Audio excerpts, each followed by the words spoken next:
and welcome to another episode of Our Kinky Kendalls, the podcast where we worry about the right holes. Yes, we do. We are joined today by our special guests, as always. They're feeling a little more chill. Yeah, we're a little more low-key this morning. We are full off of brunch. Very full off of brunch. Yes.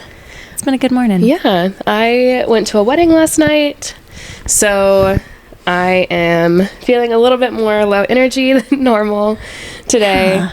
And I think I might have a cold, but I'm in denial. Yeah, that is the healthiest way to navigate illness, is to deny that it's happening. Yeah. And then instead of drinking water, drink alcohol instead. That's alcohol. I've also heard caffeine. Yeah. The coffee I drank this morning probably really helps speed along this healing process. Exactly. Yeah. So there are lots of ways to support your immune system, and we are here. That's the content we can provide. Look, I'm not a doctor, so don't do what I do, y'all. Do as she says, not as she does. Right. So, since last time, we've made so many new friends. We really have on the TikTok. On the Titty Talk, y'all. Yes. So, as you all know, I am very scared of posting content on TikTok. Not because I think you all would be mean, because actually no one has been mean. Everyone's been very lovely. Amazing. But I am worried about men on the internet. Men on the internet. Yes. Two women talking, and specifically two women talking about sex, can make men very angry. And I don't like having men being angry at me on the internet. I'm not here for that. Yeah, I think that is a really valid concern. Maybe, I think, kind of similar to the concept of Swifties rising up to protect Dr. Taylor Allison Swift. Maybe we could kind of like outsource the management of the trolls to someone else. I mean, I'm not saying necessarily our fan base, but maybe we could. If y'all want to attack the men on the internet, please do it. Yeah, I think that is maybe the way to handle this, is to outsource to people who have some pent up rage, some pent up misogynist rage. I mean, I do have that. I'm not saying I don't. I'm just saying I don't. If it was an actual comment, I would struggle. Yeah, I mean, I guess I can delete comments and that's fine. Yeah. I mean, like I said, nothing bad has happened. True. But some of y'all have followed us on TikTok, which is amazing. And we've gained some Spotify followers, which is also amazing. Ooh, we're so glad you're here. Yes. It literally, I've heard folks be like, oh my God, it's so amazing to have people following. And I've always thought it was like made up joy, made up like festivity. No, it's a really good feeling. Yes. Anytime I see our number go up, even by one, I'm like, a new friend. Yes, because it's like, these are people who are into the same things you are. Yeah. Like it's really special.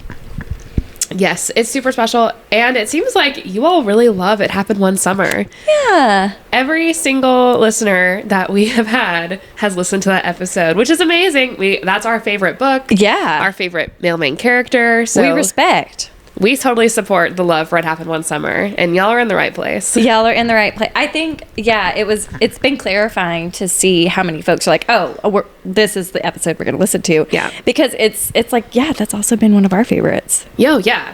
I love that book. I've read it multiple times. Yeah. And it's a good picture of story and smut coming together to create something truly unique and beautiful. Yeah, which is a great sign as to what, maybe some folks do like a little bit of plot with their smut. Yeah, and we'll talk about that a little bit today because we're covering... We'll unpack that concept. Too Hot to Handle by Tessa Bailey. Another Tessa Bailey masterpiece or something, if you want to call it that.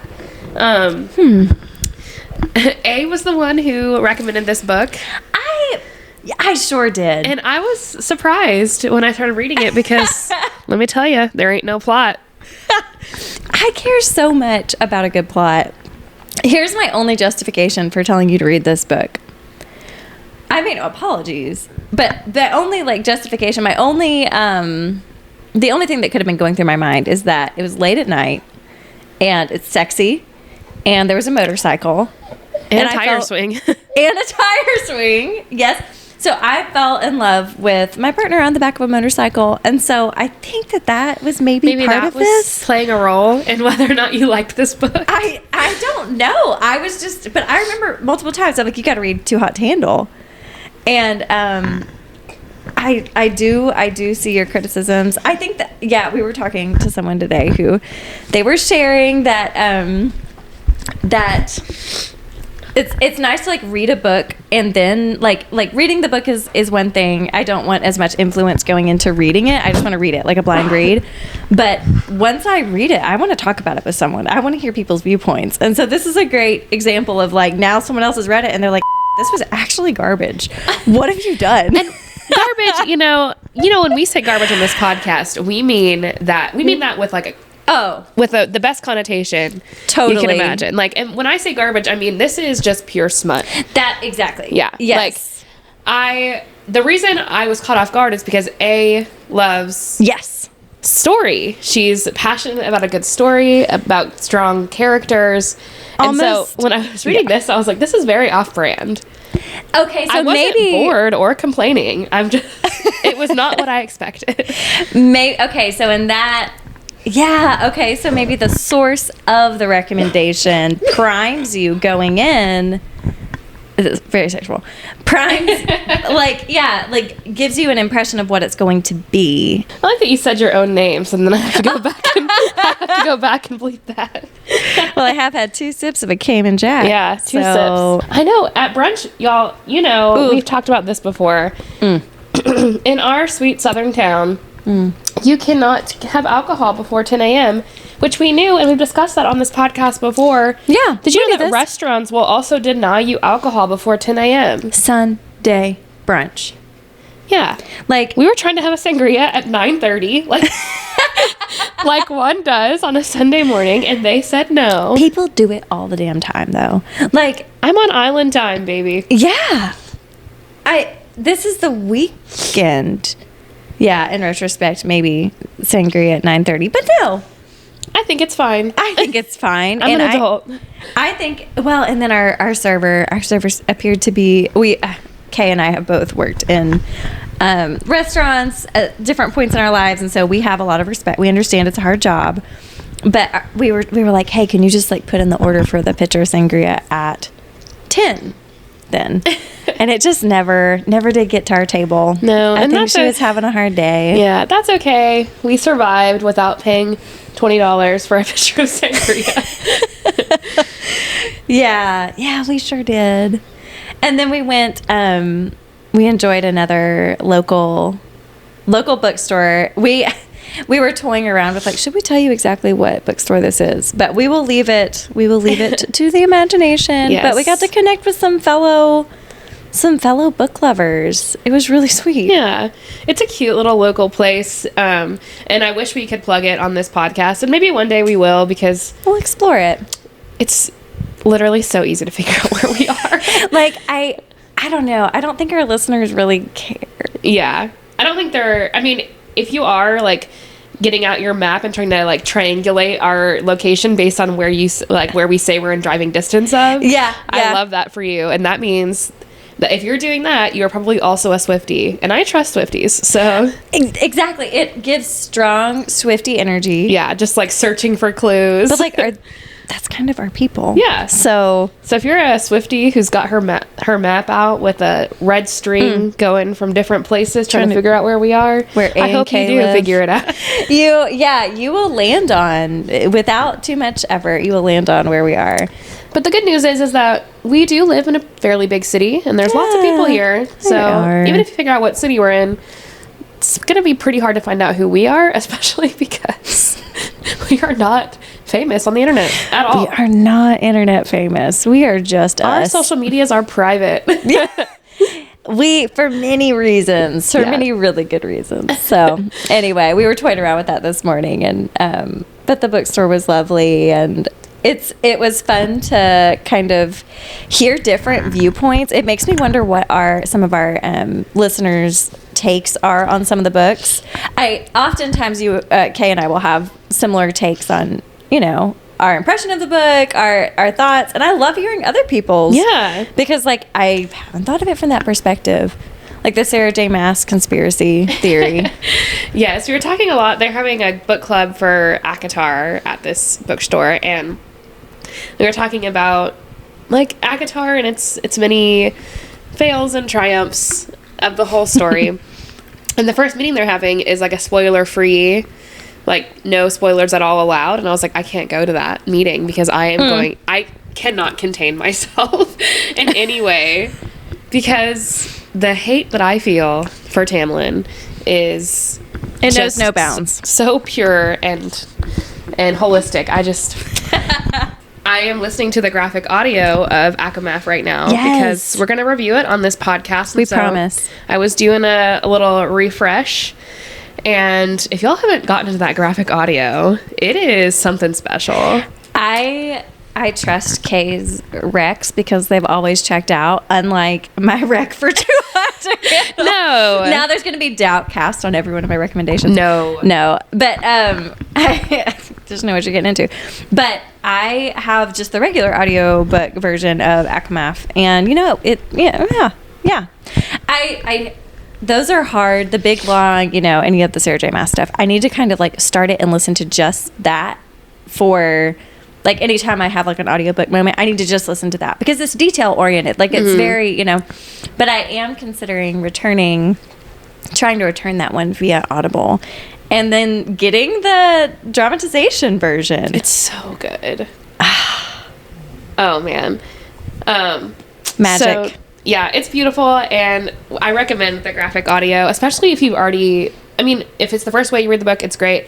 But if you've already read the book and you want to just do like a refresh, it's beautiful. It's great for a refresh. Yeah. I will say that the actor who plays Rhys does not have an Irish-leaning accent, which was kind of upsetting, but... Is this because in your imagination he had an Irish-leaning accent? Yes, and I'm not the only one who thinks that, because he calls her Feyre Darling, which is so, like, British, Irish. Yeah, okay. And so, like, in my mind, it sounds that way, but the voice actor for Rhys is so good. His voice is so deep. And we'll settle for that. Oh, it's so good. Okay. I feel like you've hyped it up. I feel like I need to do it. I feel really bad about talking about it forever, but... No, the hype is what I need sometimes to then take the plunge and buy more audiobooks and more physical books. Yeah, I'm a notorious double dipper. And I like audiobooks too because I like to multitask. Yes. So I love to be able to listen to my book while also doing something else, like driving to work, or let me tell you, this week at work, I have one AirPod in while I was doing something mindless on my computer, just listening. But let me tell you, all of a sudden, end of the year, kids don't have any problems anymore. Everything's solved and fine. Oh, what is it? Because the sun is out? It could be that the sun is out, or the fact that they're about to not have to come to school every day anymore. It's as if the problem is the public school system. It's almost as if school makes them feel miserable. It's almost as if our late stage capitalistic public school system that, hey, the folks who work in public schools, y'all are the real MVPs.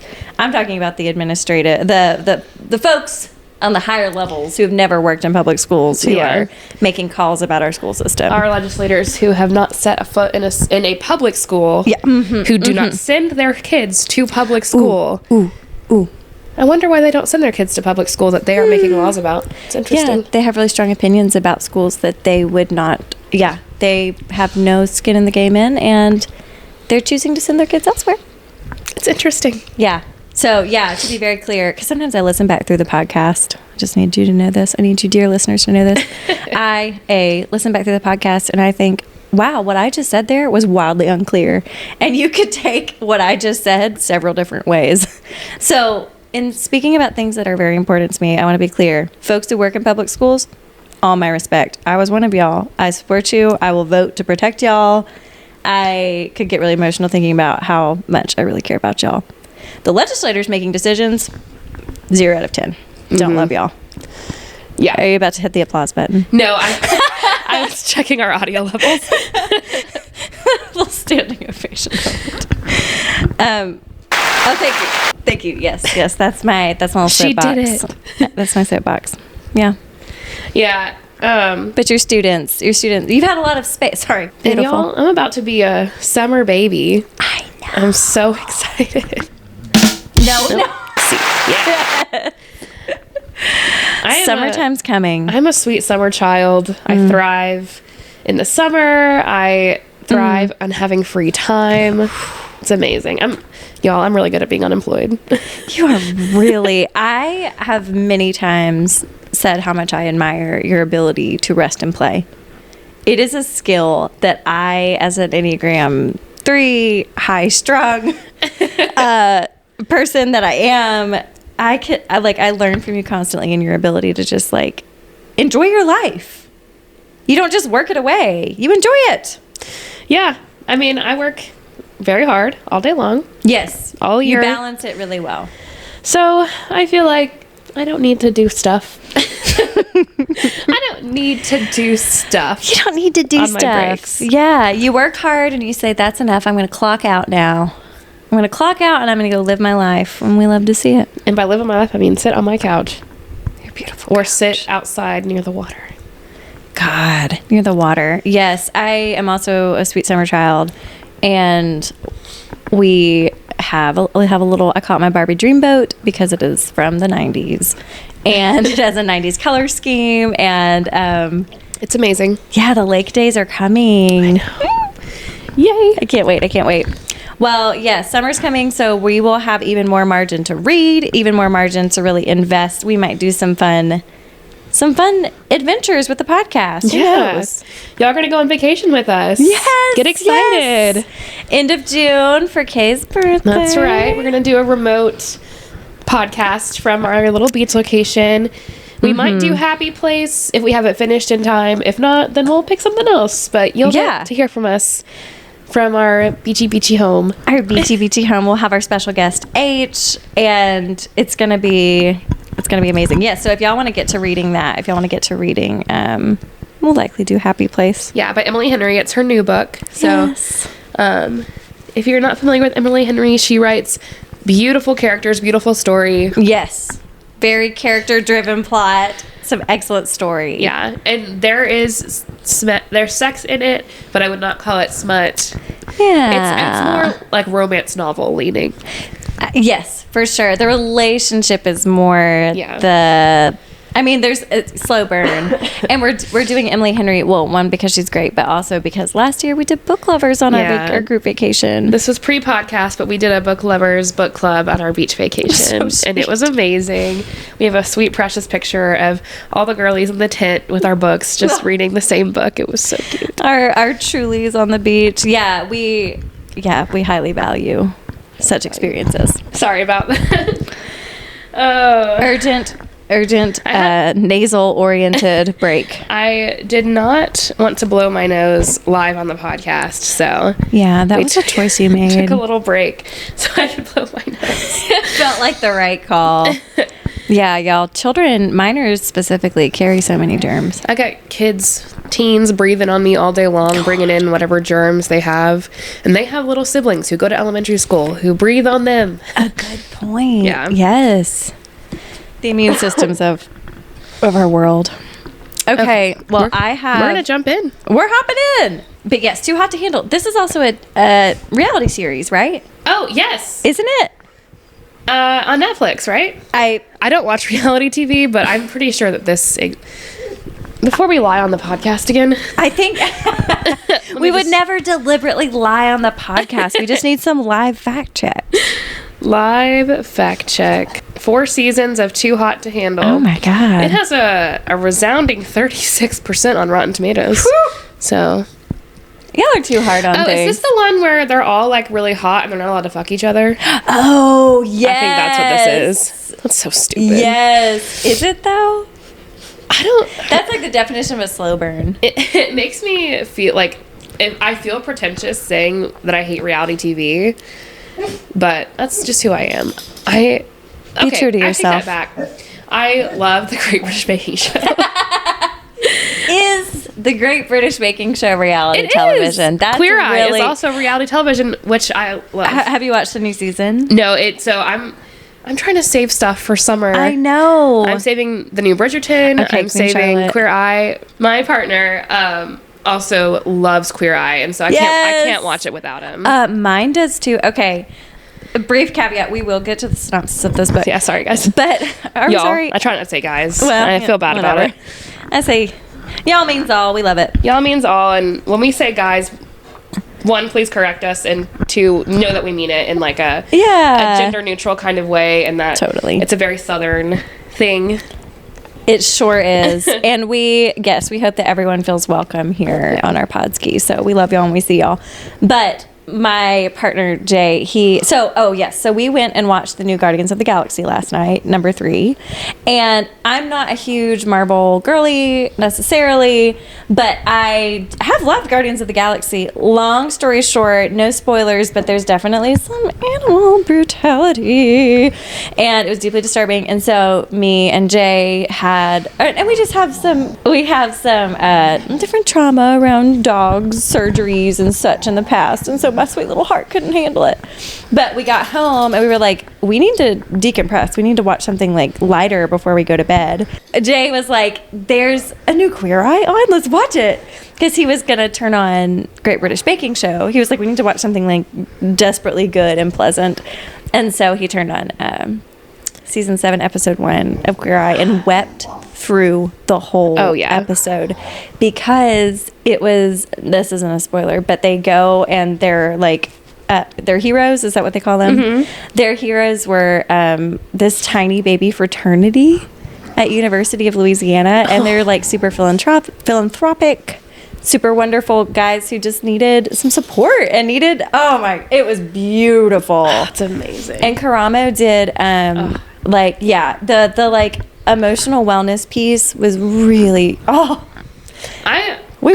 does some good work on there on Queer Eye. Like, I know Bobby has an incredibly hard job where he just like Bobby works so much harder. Has to build a whole damn house. Are we all on the same page about how Bobby is the hardest working? He's working hard. He does have a team, so he's not doing it alone. The Fab Five. Yeah, but yeah, he has his own design team as well. But Karamo, he will say, "Oh, you haven't talked to your mother in 25 years? Well, here she is." Yes. Yes, Karamo, like the emotional weight of what Karamo's doing it's wild. Yeah. But it's some powerful stuff. Yeah, my partner, he loves the show. He loves the emotional vulnerability of it, but he's also like healthy masculinity. I can see when he's watching it, he's like taking note of like the fashion in this. Oh, and he's always like, "What would JVN do with my hair?" I'm like, I wonder that too. One of the proudest moments of my life was Jay has curly hair. I think we've discussed this on the Podski of he's growing his hair out, and bless him. But he like didn't know what to do, and then we watched something, or no, he looked up JVN, like he's like, I love Jonathan Van Ness. I'm trust curious. Jonathan Van Ness.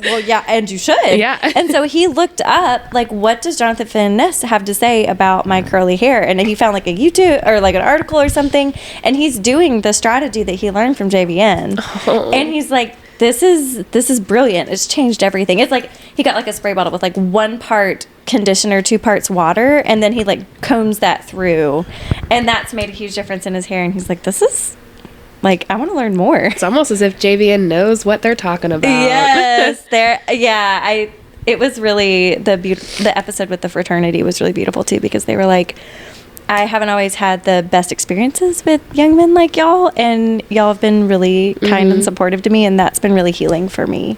Like at their age at that time, right? To have that kind of supportive experience. We love it. We are proud supporters of Queer Eye on this podcast. Yes. Okay, y'all didn't know that you were also going to get that.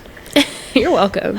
You're so welcome. I don't apologize for our things that we go into. All right. Okay. Give us that synopsis. This is a cute little synopsis I found. I just did a quick little Google. This is, I want to give credit to whom credit is due, Caroline Russomano. This is on a book review type website. I don't know. Deep in the internet somewhere. All About Romance. AAR. All About Romance. Okay, cool. We can be friends. So she said, too hot to handle. is fast-paced, emotional, and blisteringly sexy. Caroline, I'm not mocking you. I am just doing a dramatic reading of your words. She said, I highly recommend it. Oh. Chef Rita Clarkson has never been able to live up to her late mother, culinary legend Miriam Clarkson. And when the restaurant Rita inherited burns down, she decides to do one thing she knows won't let her mother down: fulfill her last wish. That Rita and her siblings jump into the ocean at Coney Island on New Year's Day. Her siblings reluctantly fall in line, but their road trip gets off to a flying stop when their car breaks down outside Hurley, New Mexico. Hurley. And Jasper Ellis finds them. Yes, he does now, doesn't he? He sure does. Jasper has spent a decade as the town man whore. That is one way to say that. Reformed rake is another way to say A it. reformed rake. And has come to despise being a good time, dirty secret. He's desperate to be different with Rita. Take his time, treat her well, show her his personality and not just his skills in bed. There are just a few problems with that plan. First, their chemistry is so explosive that it's harder for Jasper to stay out of Rita's pants than it is to end up in them. Okay, I'll wrap my mind around that later. Rita's only there until the car gets repaired. And third, Jasper and Rita's insecurities, he wants to be more than a good time. She's convinced nobody could find her attractive, are completely in opposition. So, yeah, the tension. I feel like this person really pulled so much more out of the plot than I ever did. Precisely why I read this. Yeah, so there's more. They kind of go into a little review of it, but I liked that synopsis. I thought it was a good. It's pretty accurate, actually. It's pretty accurate. New Mexico. We have several things going on here. We will do our overall ratings at the end. Kay, I would love to hear maybe if you've got some notes going on. Notes. Okay. Kay's great with her notes. So, for some reason, my Kindle Scribe does not like it when I try to switch between my phone Kindle and my... Oh, no. And, like, my notes are saved. Like, they transfer, but for some reason, when I go to the notes page on my Kindle Scribe, it's like, it just does not pull them up. So I had to go through and bookmark every single page that I had a note on.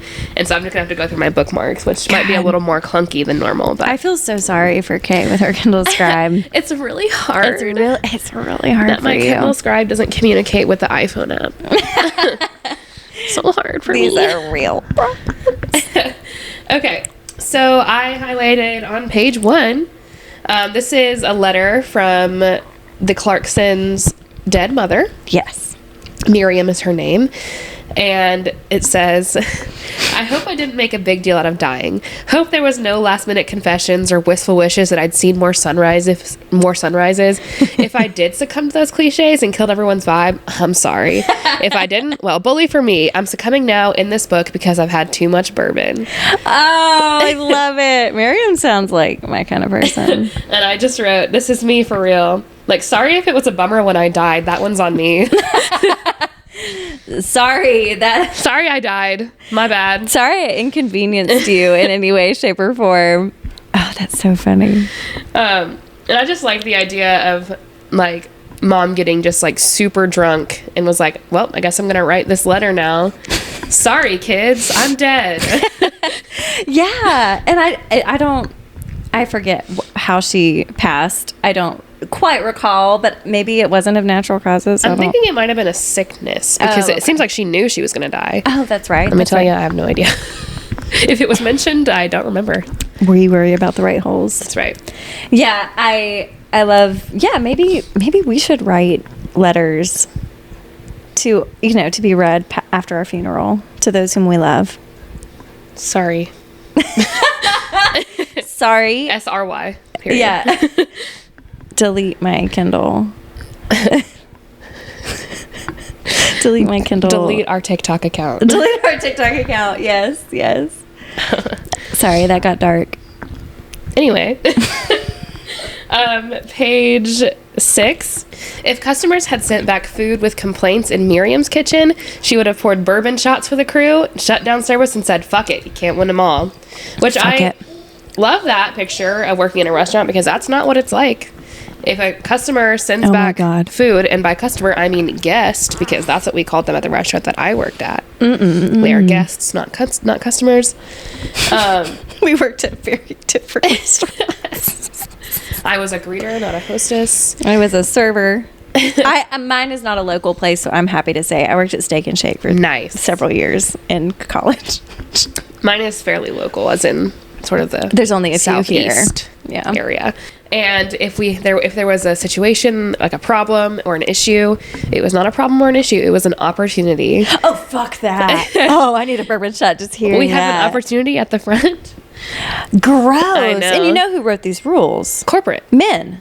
That's true. White men. White men. It's so yeah, codependent. It's a problem. Yeah. So I just wanted to point out that if you have never worked in a restaurant, it ain't like that. It's really not. Your boss is not going to pour you a shot and say, fuck it. I don't know though. Working for Miriam. Yeah. Miriam, she runs a good show, apparently. Well, not in the case of her daughter Rita. There was a lot of pressure there, but Yeah. we'll get into That's oldest true. daughter dynamics. Okay. Page 11. Arbitrary numbers, by the way, folks. Made up. We don't know. Made up, but the points don't matter. Her youngest sibling nodded and cast a discreet glance over her shoulder, turning back with a charming half smile. A smile responsible for 4 marriage proposals over the past 3 years. Mom probably would have wanted me to go talk to those firefighters. Am I right? Mom probably would have wanted that. So this is right after the restaurant. So Miriam's restaurant burns down. And Rita, the main character of this book, is working at that restaurant. The restaurant burns down and all the siblings show up. And this is her younger sister, who apparently likes to get engaged to men, which is great for her. But I just love that she showed up and she was like, I'm going to go talk to these firemen. Yeah. I'm so sorry that our deceased mother's restaurant has burned to the ground. She doesn't yet know why. I think our mom, in her honor, would have wanted me. Please go talk to the firemen. Are you familiar with, this is directly related to our content, with the fireman calendar situation? What is that? Where they do the photo shoots? Yeah, I think a lot of the time it's for charity. Oh. Because people will buy for them. charity. Well, they like pose for the pictures and then you can buy them and the money goes to charity. Have you seen the shirtless guys with the fire and the photo shoots and the muscles? I'm a fan of firemen. Yeah. And, as a general rule, firefighters are not problematic. No, they're really not. You have a great point. Ooh. A man in a uniform that's not problematic?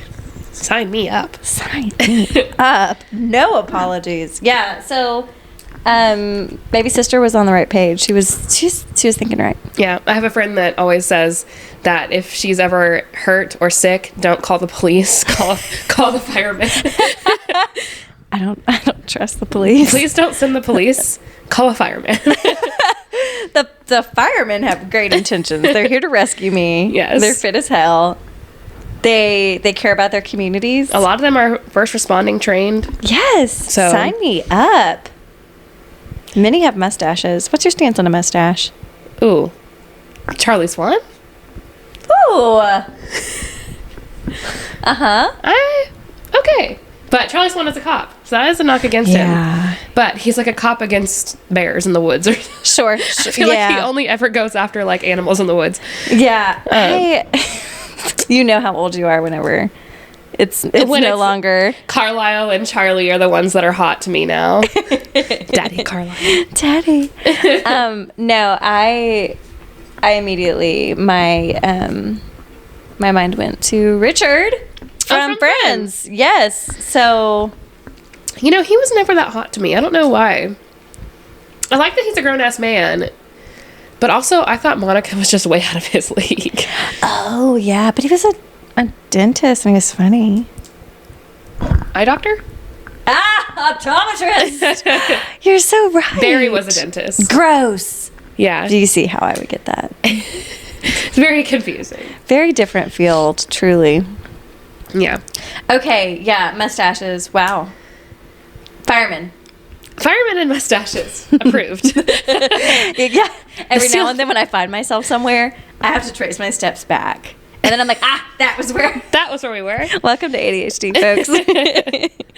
Okay, page 21.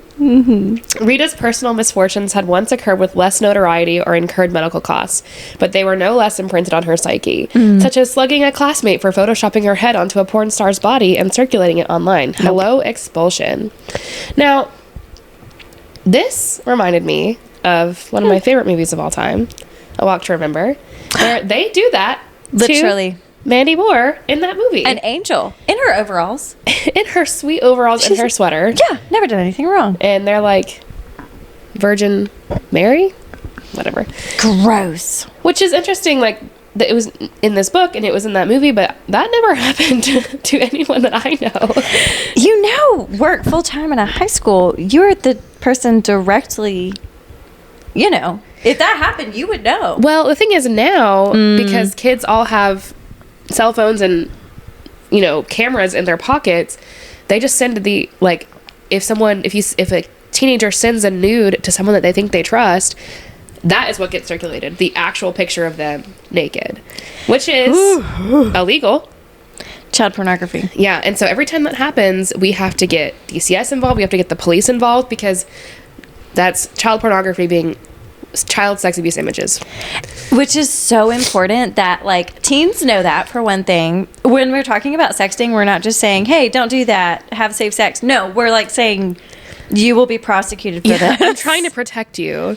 This and, is, like, I don't think sending nudes is bad. I really don't. But you should probably wait till you're 18. Yeah. Just for your own protection and the protection of the person that you're sending that to, even if it is your boyfriend of 17,000 years. Y'all, our data is never necessarily, like, if it's on the internet, it exists forever. Yeah. Which is why we have secret identity. Which is why we don't tell you our names, because these episodes are out there forever. Forever. Yeah. Sorry to be a Debbie Downer, y'all, but keep your nudes in a maybe wait till you're 18. Yeah, I mean, I've checked our stats. There are no minors that listen to this podcast. Yeah. So, like, y'all are good to do whatever you want with your nudes. But if you know someone who's underage, just say, hey, maybe just wait. Maybe just wait. Yeah. Or Just do wait. it, like, over FaceTime, where you're not, like, you know, well, I guess people can screenshot. You know what? Just don't. You know what? Just so that Kay has to do less paperwork. So yeah, exactly. We care about your well-being and your safety, and Also, I'm tired of talking to the police. I really am. little did you know how much. That's why I did that project. I know. I was trying to, like, get a deeper understanding of the culture of policing. Yeah. Specifically for work Within schools. Yeah. So specifically for work with school resource officers. Yes. And police officers that were going to be in schools. And though, like, there was some literature was like, everyone's fine and it's great. I was like, I don't think so. I think maybe this is racially biased. I think that maybe a cop wrote this. Yeah, it's like whenever... I'm not saying I lied. I did not lie in my presentation. I said, here's what I found out, and also here's what I believe, and here's how I can work with the police while also believing these things. It was almost like it strengthened your ability to advocate even more for your students. Yeah. Because it was like, oh no, this is actually the SRO situation. Like this is not to help the students. Yeah. This is to reinforce the rest of the police force's values. I don't know. I hope that y'all are... We respect that there are good cops in this world who are trying to protect and serve. We just have seen... We know too much about those who are protecting and serving only white folks. Yes. And I have too many people of color hurting Yeah. across from me to ignore it. And so... Yeah. There is a... What is it? Silence is complicit. Mm-hmm. So we if y'all love a police officer, encourage that police officer to have integrity. Yeah. And just take a look work through their inside. stuff. Yeah. Because we need more of those. We need more good ones. I know that cops probably love this podcast. #1 cop podcast. 100%. Yeah, I'm sure that is the bulk of our listeners. So we're covering our bases. Men and cops. They just love this They really podcast. do, don't they? Men, minors, and cops. Okay, yes. Well, hopefully... Sorry, that... sometimes I wonder, is this a downer for folks, or does this add some richness and depth and color to bring in? When I listen back, I will decide whether or not I need to Okay. leave any of that in. Okay, very cool. Yeah, so firemen. Right. Unproblematic kings. Unproblematic kings, thank y'all for your service to our communities. For engagement rings, what would you say if you had been proposed to four times? 4 times. Would you keep the rings? That's my first question. They didn't ask for it back? Probably. Would you keep them or would you sell them? Ooh. I would probably... Because she doesn't wear them. She wears them around her neck, Yeah, right? she has, it's like trophies. Have you seen, this is giving Bejeweled.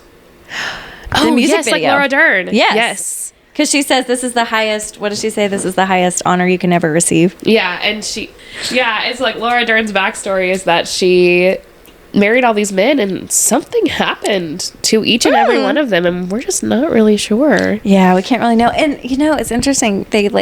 They gave her stuff, and that she misses them all the more because she got some homes and some money, and then they died. Then, oops. Oopsie. They tell me I'm a mastermind. That's right. Okay, page 23. We're gonna make it through, y'all. We sure will. There's not a lot of plot. We have to build on our own. Really, being outside at all went against her entire life philosophy. Inside good, nature bad. Me too. Inside good, outside bad. Unless, caveat, it's on the water. Then outside, very good. Outside, very good as long as there's a body of water. Look, because outside in the summer is hot. Outside in the summer next to water, not so hot. Outside in the summer next to water is perhaps, or within water, is perhaps the optimal setup. Because anytime you get hot, you can cool There's water. off. And then you can warm up and then you can cool off. It is, unlike the winter time, You just can't warm up. you can't. You just have to freeze. Yeah. Can't It's have hard. it. Page 24, next page. I just highlighted that's when the motorcycle pulled up. And I just wrote, enter our hero, I'm assuming. How did you know? It's just, my spidey senses were really tingling in that moment. Wait a minute. You saw the random motorcycle and you were like, this must be the main character. This must be the man. Yeah, you were not wrong. Enter Jasper. Jasper Ellis. Jasper Ellis has some feelings about, he sees pretty little sister and not the vibe. Not No. the vibe. I'm trying to find the exact quote. I didn't highlight it. But, yeah, he sees Rita. The dark-haired girl. Share. The dark-haired girl glowering on the bumper, seemingly against her will, looked hell-bent for leather. She looked hell-bent for leather. Is this a reverse? Is this a sad girl? She's a sad girl, for sure. She's the dark and stormy sad girl. Is he? Well, then what would that make Jasper? Jasper, I feel like Is he's the golden retriever. Is he? He seems a little sad. He's a little sad. He's giving Fox. It gives a lot of Fox, but also like he's already reformed. Like he's 2 years. already decided I'm not doing that anymore. Yeah. So he's on the up and up, yeah. folks. So he's already healed all the way through, and he's just looking for the person to settle down with. A wounded bird. A wounded bird. Yeah. That's from White Lotus, y'all, if you recall. In his 33 years, he'd learned better than to provoke a female when her eyes said, "Bring it on." Unless they were in bed, then all bets were off. And so I was reading this on the couch next to my partner who was playing the new Zelda game. Shout out Tears of the Kingdom if you're a fan of video games. If you partake. If you partake in the Nintendo Switch game Breath of the Wild, the sequel is out now. Very exciting. And I giggled at this line, and he was like, "What are you laughing at?" And so I read him the line, and he said, "I mean, all he's talking about is what he's learned in his 33 years." And I was like, "Oh, I guess you're right." It's interesting. He's like, "It seems like he's learned a lot." There's age and wisdom. There's some maturity. Yeah, just my partner taking everything so seriously at all times. Yeah, our partners read very different types of books. Yeah. Than we read. They're interpreting meaning and existential Metaphors and imagery and I'm not doing that. They sure are. Yeah. I took AP Lit in high school. I don't need to do it anymore. I think we've got it covered. Yeah.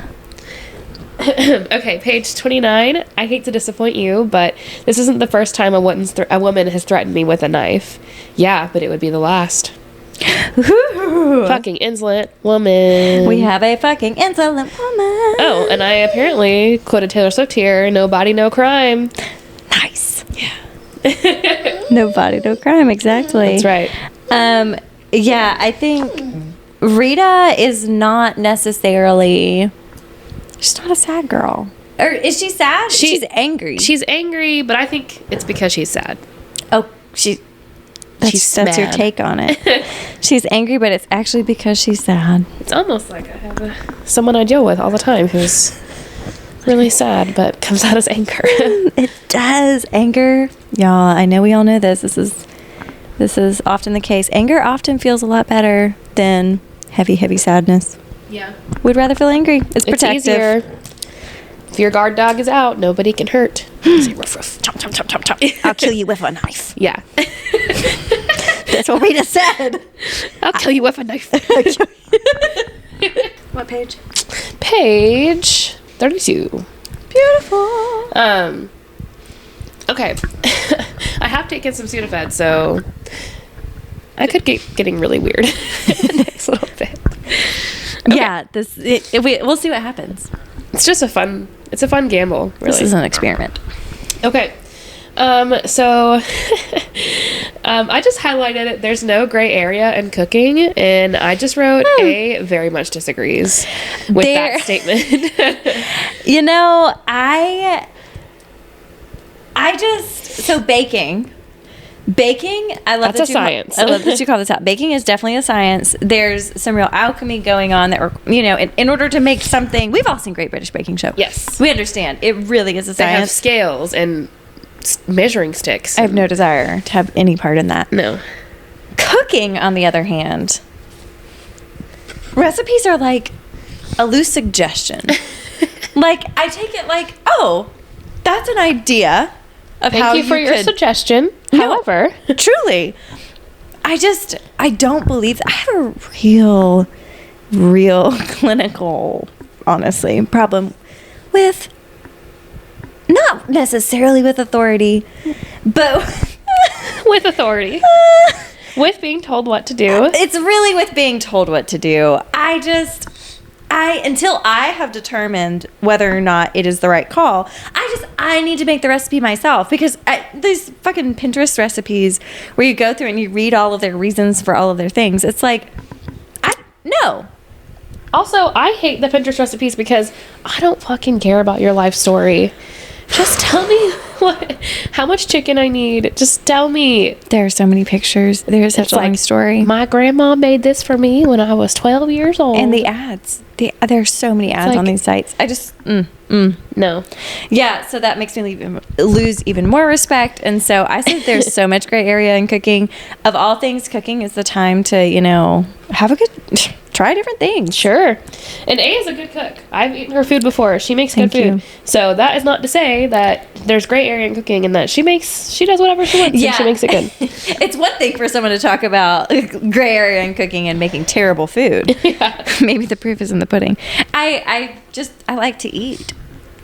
Me And too. so I enjoy the process of eating, and I build everything off salt, fat, acid, heat. Love it. That concept from that cookbook, and that I forget the. Isn't there a Netflix show too? Yeah, salt, fat, acid, heat. That's how we should cook, folks. So I don't know what Rita is saying about it being so hard. Rita. Except she was making a souffle, which does sound hard. Edible sex is what she called it. A cheese souffle. I do love cheese. I love cheese too, but in souffle form? Like fluffy cheese? Fluffy cheese. If any of y'all have had fluffy cheese, what is edible sex? Yeah, email us at ourkinkykindlespod@gmail.com. Please tell us. Let us know what a cheese souffle tastes like. Wait, have you ever had, what is that? Better Than Sex cake? Everybody talks about that around here. What is it? It's like, it's cake. You've never had Better Than Sex cake? I sure haven't. I mean, have I had cake that's better than sex? Oh. I don't think so, actually. I don't think so. That'd be No. a really good cake. Some damn good cake. Can you take me to the stars and back? No, okay. Better Than Sex cake is really popular in the South, at different like potlucks and stuff. I've had it so many times, and people will like whisper. They'll be like, "It's the Better Than Sex cake," and it's What cake? essentially Is it chocolate cake? It's like, well, yes, so it's chocolate cake, but all I can remember is that they'll like poke holes and put like cream in the cake, and so it's really dense, and then they do like lots of like it's a rich poke cake. It's basically poke. Yeah, maybe that's why. The act of poking the thing in the cake Vaguely phallic. made the church ladies be like, "Oh, This is interesting." yeah. What kind of sex y'all having? That's what it makes me want to ask. What? You can't see our hands, but we are motioning what it's like to poke something into a cake. Very similar to jerking off. That's all I'm saying. Yeah. Yeah. Okay.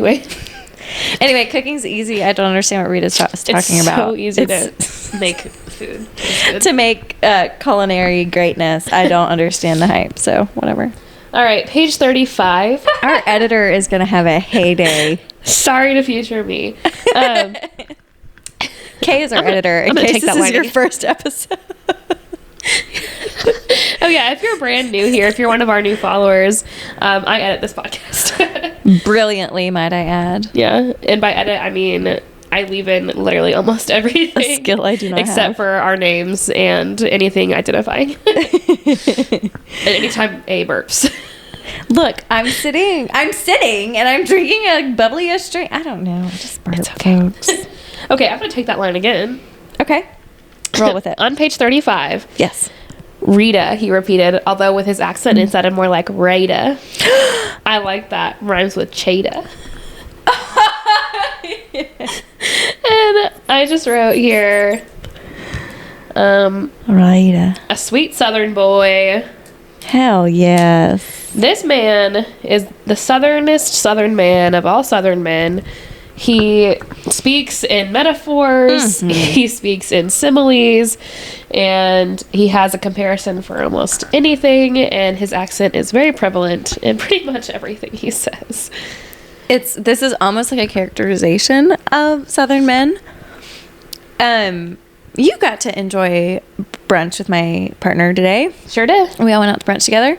My partner was not working, and yeah, he's a storyteller. He is. Real He's a storyteller. good storyteller, too. He kind of knows it. Can I read one of my my few please highlights? Okay. This is whenever. So yeah, to tell the vague plot that is here is that they need to get the car fixed. The Suburban. It needs to be. Anyway, so our angel Jasper is taking Rita to go get the something to fix the car. Sure. The Whatchamahoozit. The Whatchamahoozit and the what do you call it? And the Winghams. Exactly. For the car. Yes. To put it bluntly, this is on page something in the 30s, chapter 4. To put it bluntly, he was walking, talking sex. Kind of like a younger, more realistic, twice as magnetic version of Matthew McConaughey. Oh, no. I love Matthew McConaughey. You do? Yes. Think about who I'm married to. Okay, fair enough. Like he's A Texas boy. Yes, I love that energy. I am just like fodder out here in this world to get hurt and taken advantage of. Honestly, if that's the kind of man I'm into, it's a miracle that Jay is not a terrible person. Not anti Matthew McConaughey. I don't think he's a bad actor. I actually think he's an incredible actor. But I feel like after I saw He's a cult leader. it does feel that way. Yeah. Wolf of Wall Street. After I saw Wolf of Wall Street, I was like, it's so scarred. You're scarred forever. I have not seen Wolf of Wall Street for that very reason. Please don't.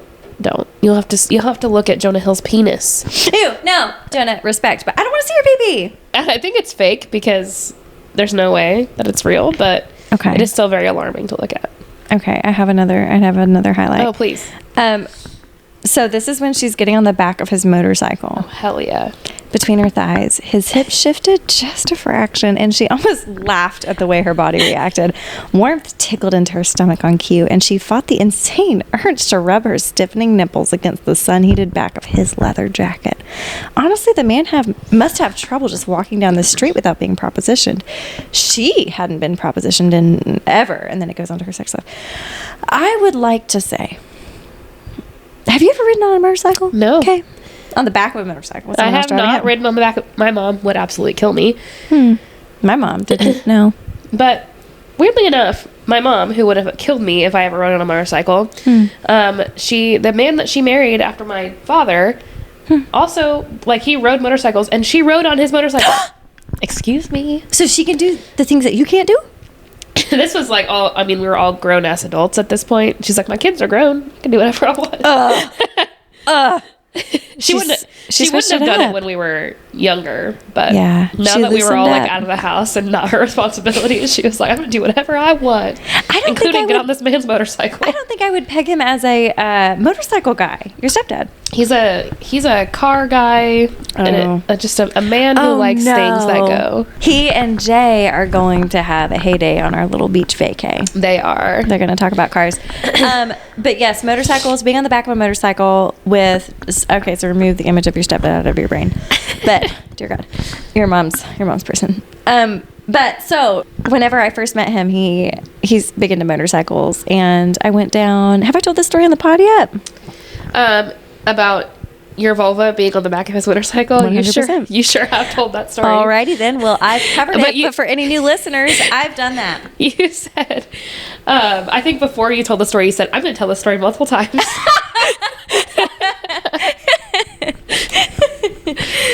Well, I am nothing if not consistent. That's amazing. She fell in love on the back of a motorcycle. I did. I feel like that should be a Taylor Swift song. Ooh, Anyway, Maddie Healy. I just went. Oh, gross! Stop. I Make know. Maddie Healy stop. I'm so sorry. But no, I just want y'all to know this is exactly what it's like.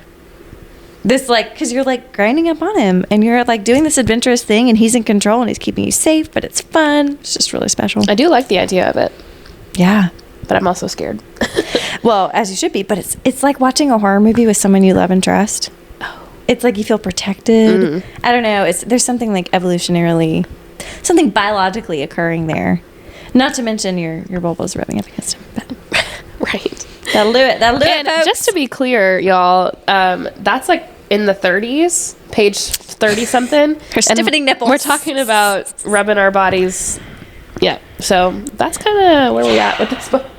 Yep. We're clear on the purpose of this book. All right, page 42. I just highlighted, I don't date. It's a barbaric pastime created by mothers and narcissists.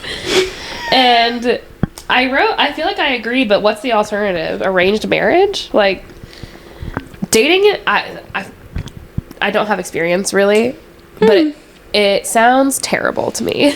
I don't have too much more experience than you do. But yeah, it's vulnerable. I will say, so I'm a me, and I like people. Yeah. I like to shoot the bull with people. Kind of float around and, flirt and play, and that's fun for me. Yeah. But even then, I could see myself, like, if I was dating now in this season of life, if something drastic changed in my life situation, I would be so self-conscious about what I was wearing, Yeah. what I was saying. Like, it feels like you're, like, on display. And especially dating in our area, you never know what you're going to get. It's a little creepy out here. Well, it's very likely that the guy could drive up with a truck that has a flag on the back of it. 100%. And then what are you going to do? And then you would just leave because you just know that that guy doesn't know where the clit is. He's going to think the G-spot is a mythical thing. You just know your time is wasted. I've never seen a big ass truck that's lifted with flags in the back and thought, Yeah. he probably knows what he's doing. He probably knows his way around a vulva. Yeah. I have thought it must be really hard to have a small penis. Every single time when I see a car like that, or like even worse, like a lime green muscle car situation, Camaro, I think, I'm so sorry that your parents didn't love you. Yeah. I'm sorry about your penis, my guy. That sucks, dude. I just think I'm really sorry for whatever hurt you in this life that makes you need this. Yeah. Because this is blatant and horrible. Like, I know the term big dick energy is stupid, but, like, Is it stupid? Or is it It's- wildly accurate? it's so obvious who has big dick energy and who does not. And anyone whose car makes my watch say it's too loud. That is the opposite of big dick energy. It seems you've taken a fall. Yeah, or it's like, the sound around you is reading 95 decibels. It's like, yeah, because there's an asshole with a lifted truck right next to me. I have never, I mean, even in my younger days, I've never been like, oh. Oh. Like, that, no. The same thing with catcalling. It's like, I've never had a man shout at me from across the street and been like, oh, thank you. I've more like been like, he's probably going to kill me. It's threatening, folks. We're not into it. Yeah, where are they getting these ideas? Toxic masculinity. Perhaps not from the Fab Five. Not from the guys, not from women, that's for sure. If they would just listen to Read a book. women. We're pretty fecking clear about our preferences. Oh, I don't know if I told you this story. I definitely didn't tell on the podcast, but when I was in Atlanta for the Taylor Swift concert, we were riding the public transit MARTA? the MARTA, which is the worst public transportation system I've ever ridden on. It's so hard to navigate. It doesn't make any sense. Like, I have ridden the subway in New York City and navigated it just fine. The MARTA makes no sense. And if She's better than us, folks. And by navigated just fine in New York, that means I was with people, obviously. I wasn't alone doing it. No, still better than me. I've navigated the one in Atlanta and DC, but I don't remember. But in New York, the streets are numbered. So if their numbers are going up and you're going to a higher number street, it's like, I know that I'm going the right way. Yeah, beautiful. Savannah's the MARTA is just hard to navigate, and that's a whole different story. But we were going down into the subway system, and obviously, like, all the Swifties are going on the MARTA. Like, it's just sequins everywhere. And there's a man on the opposite side, so he can't physically access us. But I remember this. He's on the other side, and he is absolutely shouting horrible obscenities at us, like basically saying, like, he was like, all you fucking white bitches, you should all die. Ooh. Like, I hate you so much. I hate that you're coming into this city. I hate you so much. Like, he's like, you guys deserve, like, just saying, I'm not going to say it, just horrible things, just truly harassing us, like, so bad that an older woman who clearly was not going to the concert, she was just riding the MARTA to wherever she was going, she called the police, and she was like, hey, a mama bear. Yeah, she's like, hey, there's a man down here harassing these girls who are just trying to go see Taylor Swift. Aww. Like, he needs to be removed. It is not safe. Ooh. And, like, I swear, once we got onto our train and we were, like, physically going away from him, like, there were girls that were, like, crying. We're like, yeah, it's scary. Yeah. And he was a big man, and he was shouting directly at us, like, and it's like, sorry, like, I just showed up here and you want me to die? Like, what? Yeah.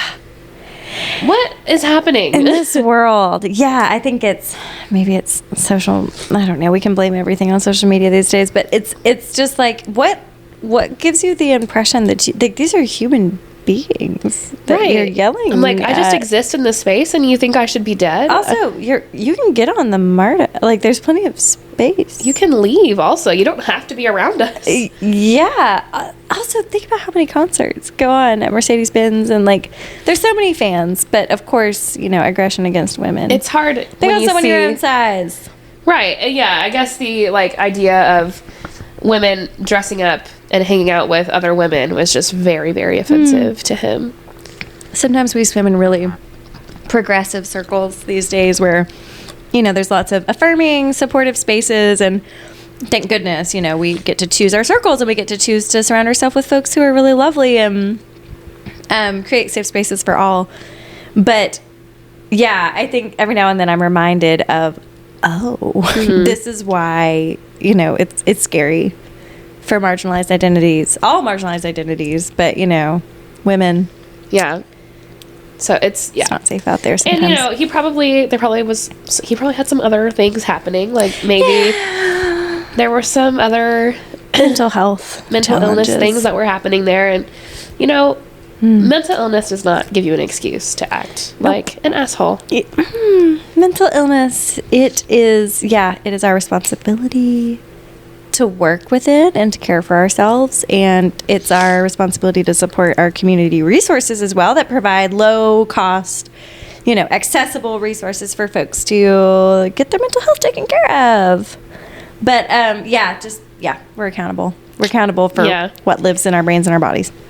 Sorry about it. It's funny how that works. Okay, this is later on down that same page. She's asking, is there a bar in town or something? So maybe it won't seem so datey. After she feels things. Yeah. Damn. He could have sworn he almost had her sold on the sushi. Yeah, there's a bar. His inward sigh was so loud it echoed in his ears. Although the liquor hole is more like a honky tonk. Liquor hole. It took her a minute. It took her no time at all to catch the double meaning. As in, lick her, and then he just says, He named it, friends. Yeah. I think later on down it says he'd been 21 and half in the bag when he named the place. Oh. It's his bar. And, you know, he called it a honky tonk, and we're Southern girlies here. We love a honky tonk. And I would definitely go to a bar called the Liquor Hole. I would say that's hilarious. We have to go there. Yeah. I would not enter without my cowgirl boots. I would not enter without my cowgirl boots. I also would not enter alone. Yeah. I would have an entourage of girlies. I would love to go in with some safe folks who are helping me have a great time. But yeah, props to Tessa Bailey. This is my first mention of our author. Really, she loves to bring in the author. I know. Why am I this way? I know. I like it. I think it's fun. I don't know. I feel like I have so much respect for authors. I couldn't do it. I mean, maybe I could. I couldn't do fiction necessarily. I can write other stuff, but yeah. Tessa Bailey, that's cute. Where did you hear Liquor Hole? Did you make this up? Did you sit there? Or maybe she like found a bar that was actually called that and was like, that's genius. Yeah. Was this like the middle of the night? Like, what should I name? A liquor hole. Yeah. That's a good pun. Solid. I don't know where Tessa Bailey is from, but I feel like it's not the South. Something in my instincts is telling me that she's not from something about the characterization of country and folk. Also, like New Mexico, I would not really call that the South either, but he's acting very Southern. Yeah, no, and he grew up there. I know. Yeah, Tessa, we want to know more about you. It's we funny. love you. I'm going to quote Taylor Swift here on... By all means. I'm sorry, everybody. To be clear, we're both wearing our Eras Tour quarter zips today. Right. Well, you have taken yours off, and now, lo and behold, beneath your quarter zip lies the Taylor Swift Eras Tour t-shirt. My outfit makes sense. It adds up. Okay, page 59. He says, and you catch more bees with honey. She turned until her legs were pointing at him, and a blinking sign that said progress may as well have been lit up over his head. Am I the bee in this scenario? You surely are. Slowly he swiped a thumb over her knee, and I reckon you sting when provoked. Oh. And I wrote two things here. Taylor Swift says, I hope that I always have a sharp pen and a thin skin. Aww. And in one of her songs, she says, my words shoot to kill when I'm mad. And let me tell you, girlies can sting when provoked. Whew. Girlies, yeah, every now and then when like de-escalating after a heated conversation with my partner, and I don't mean sexually heated, I mean like an actual argument. Life. Like, figuring out life and stuff. But yeah, it's a real great... He'll kind of say, I can't compete. Like, I can't keep up with the level of, like, intensity and, like, quickness that things come out. And I really, I'm not cruel. I just, I can, bam. Like, the ladies, I'm trying to not be, to paint this incorrectly. I'm not a raging bitch. I just, No. My words shoot to kill when I'm mad. That's what I'm saying. Yeah, thank you. You and Taylor Swift, Yeah. And Tessa Bailey. That's right. Okay, page 67. My note here just says Jesus Christ. So who knows? Let's see what this is. Jesus Christ. Are you coming back to my office so we can get to know each other better, or do you want to be carried? And then in italics, like her inner monologue says, carry me. But she says out loud, don't even try it. His answering smile probably dropped panties from Hurley all the way back to California. I'll ask again later when your knees are feeling weak. Jesus Christ. I will say the dirty talk in this is... He has a lot to say. And I have a note later on that talks about, like, I feel like, well, we'll get to it. I don't want to spoil it. I know. I'm constantly battling with, like, oh, yeah, there's this thing halfway through the book. Yeah. Beautiful. So, yeah, in terms of, like, worrying about the right holes, this is a few chapters in, and there's a lot of sexual tension already. It's a lot. She's building the sexual tension from, like, page 1. Yep. Okay, page 71. I highlighted, you're an up against the wall kind of girl, aren't you? All girls are up against the wall girls, she whispered, then looked surprised at herself for having spoken. I mean, I think. And I just wrote, I mean, ideally, maybe, but it's, like, really hard to sustain. So, and then later on down this page, maybe every girl does like it against the wall, but not every man can keep her there long enough to call it fucking. Ooh. And I just wrote, yeah, that's my point. Exactly. My point. Exactly. It is so tricky, y'all. It's tricky. Like I said before, just have a backup plan. Have a backup plan that maybe involves working with gravity instead of against it. Exactly. Because you know what's not sexy? Getting a cramp. Like a leg cramp during sex. It's really not. The blood starts going in different directions and it's not helpful. Yeah. Yeah, maybe... do some light stretching. At this age, do some light stretching before you get into it.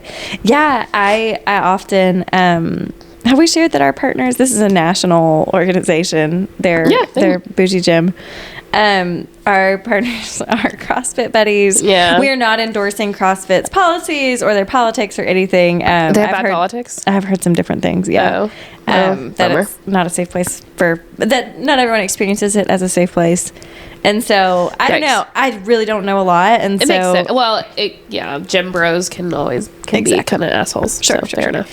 But this location that they go to is really safe and affirming and supportive for folks. And so, thank goodness. I think they've had a lovely time and they help other folks feel safe. But maybe in terms of standing up sex, maybe that's what CrossFit has been helpful for. Yeah. Maybe that's what they're training for.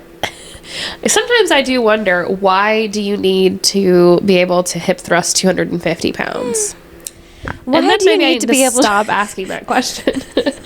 Maybe this is going to pay off for us. Do you really need to throw 150-pound sacks of flour over your head? Yeah. Sand, I think. Sand. In this case. Flour would also be interesting. Yeah. Yeah. Why do you need to be able to throw that around? And I think I see why. The fruits of your labor. Yeah, we sign off on it. But yeah, it's I like that Rita kind of realized that maybe not everyone can do this. Yeah.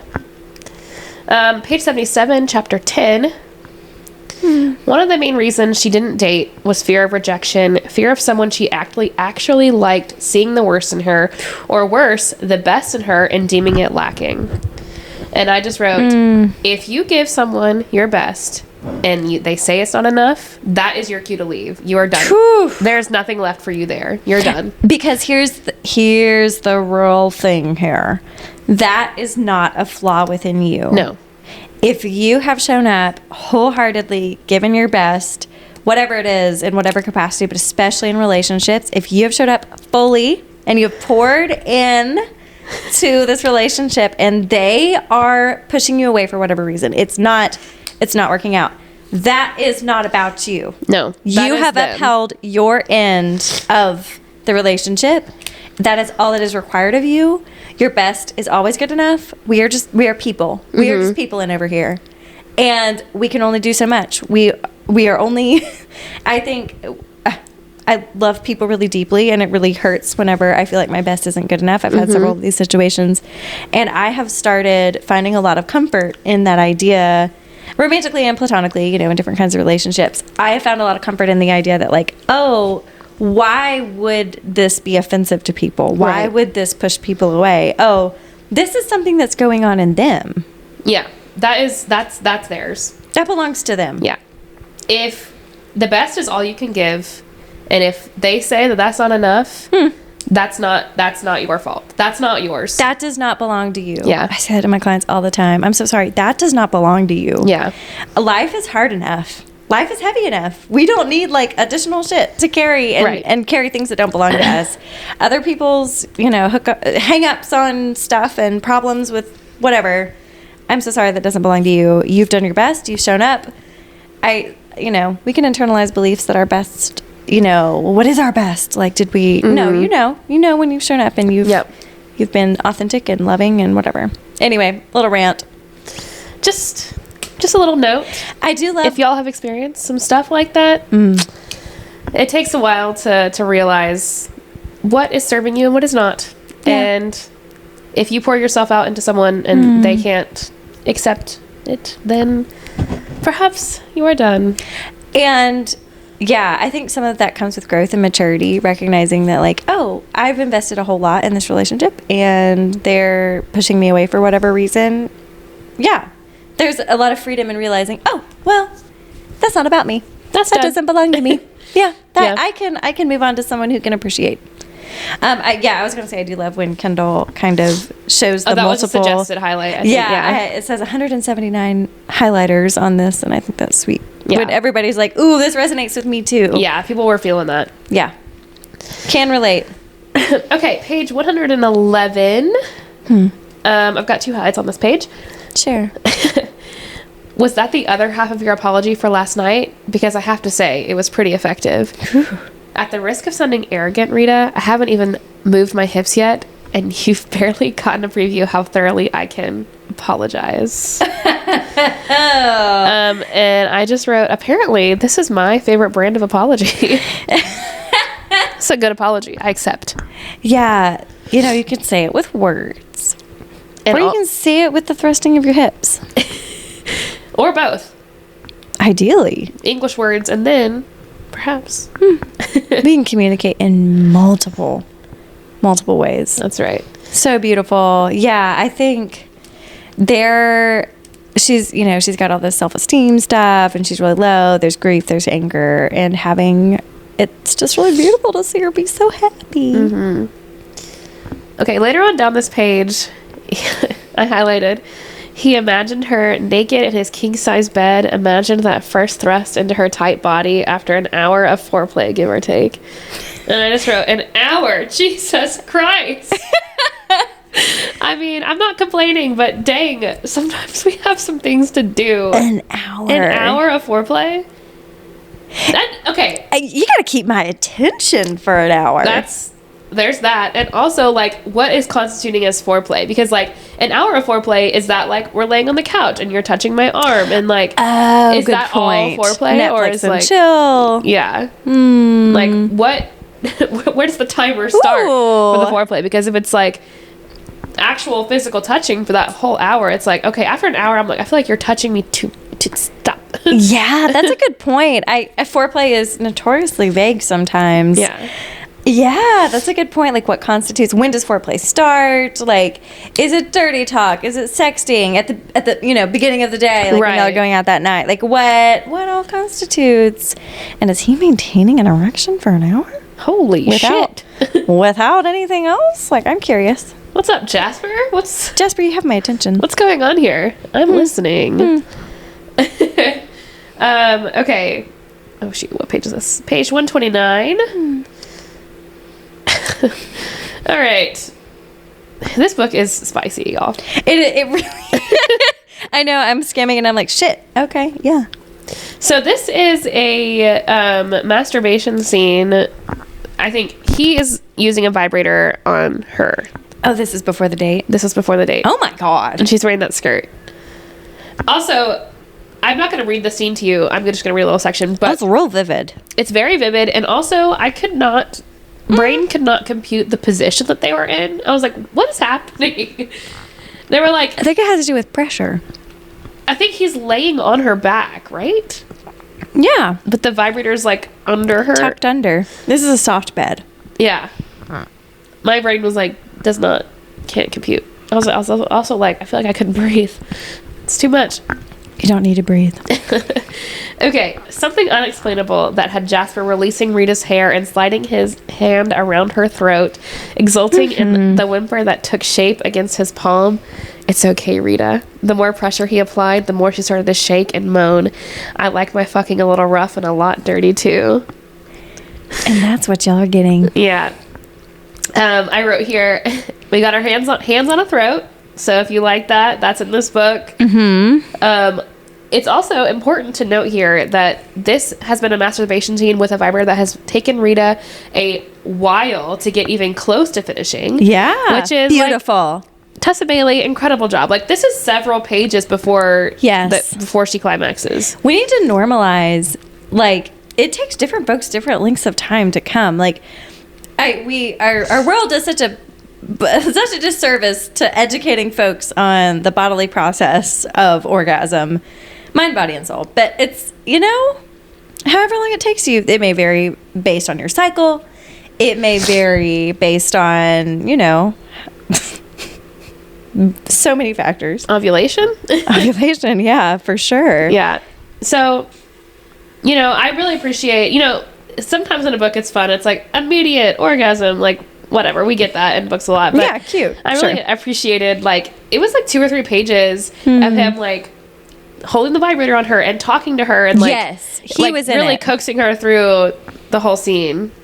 That's nice. Beautiful. We call it caretaking. Yes. Yeah. Love to see it.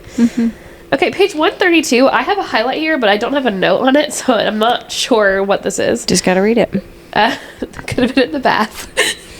I don't know. Anytime things are vague on the Kindle Scribe, maybe I'm gonna ascribe it all to it was in the bath. I cut out a little bit of that section in the previous episode because I was so embarrassed. We are ladies of a certain luxury. We require. She made fun of me so much for reading my book in the bath. Listen, that is just jealousy. I need you all to know I'm self-aware. I know that me making fun of you for reading in the bath is parts of me are like, could you, for the love of God, read a fucking book in the bath? Go, sit, read, do that. I need to rest. I need more of that. So I respect. Okay, since I don't have a note here, we'll let A do a live note after I read this. Just whatever. What page? 132. Like, Chapter 17. God. Okay. She still couldn't quite get over what they'd done together in the motel room. Full contact masturbation, while Jasper's current easy, good old boy demeanor suggested he'd just come from yoga class. Seriously, she couldn't even cross her legs without biting down on her lip to prevent a moan from flying out. Everything was sensitized after being given such forceful treatment. Was she even fit to be in public right now? Oh, I do remember what my note is for this, but go ahead. Tell me.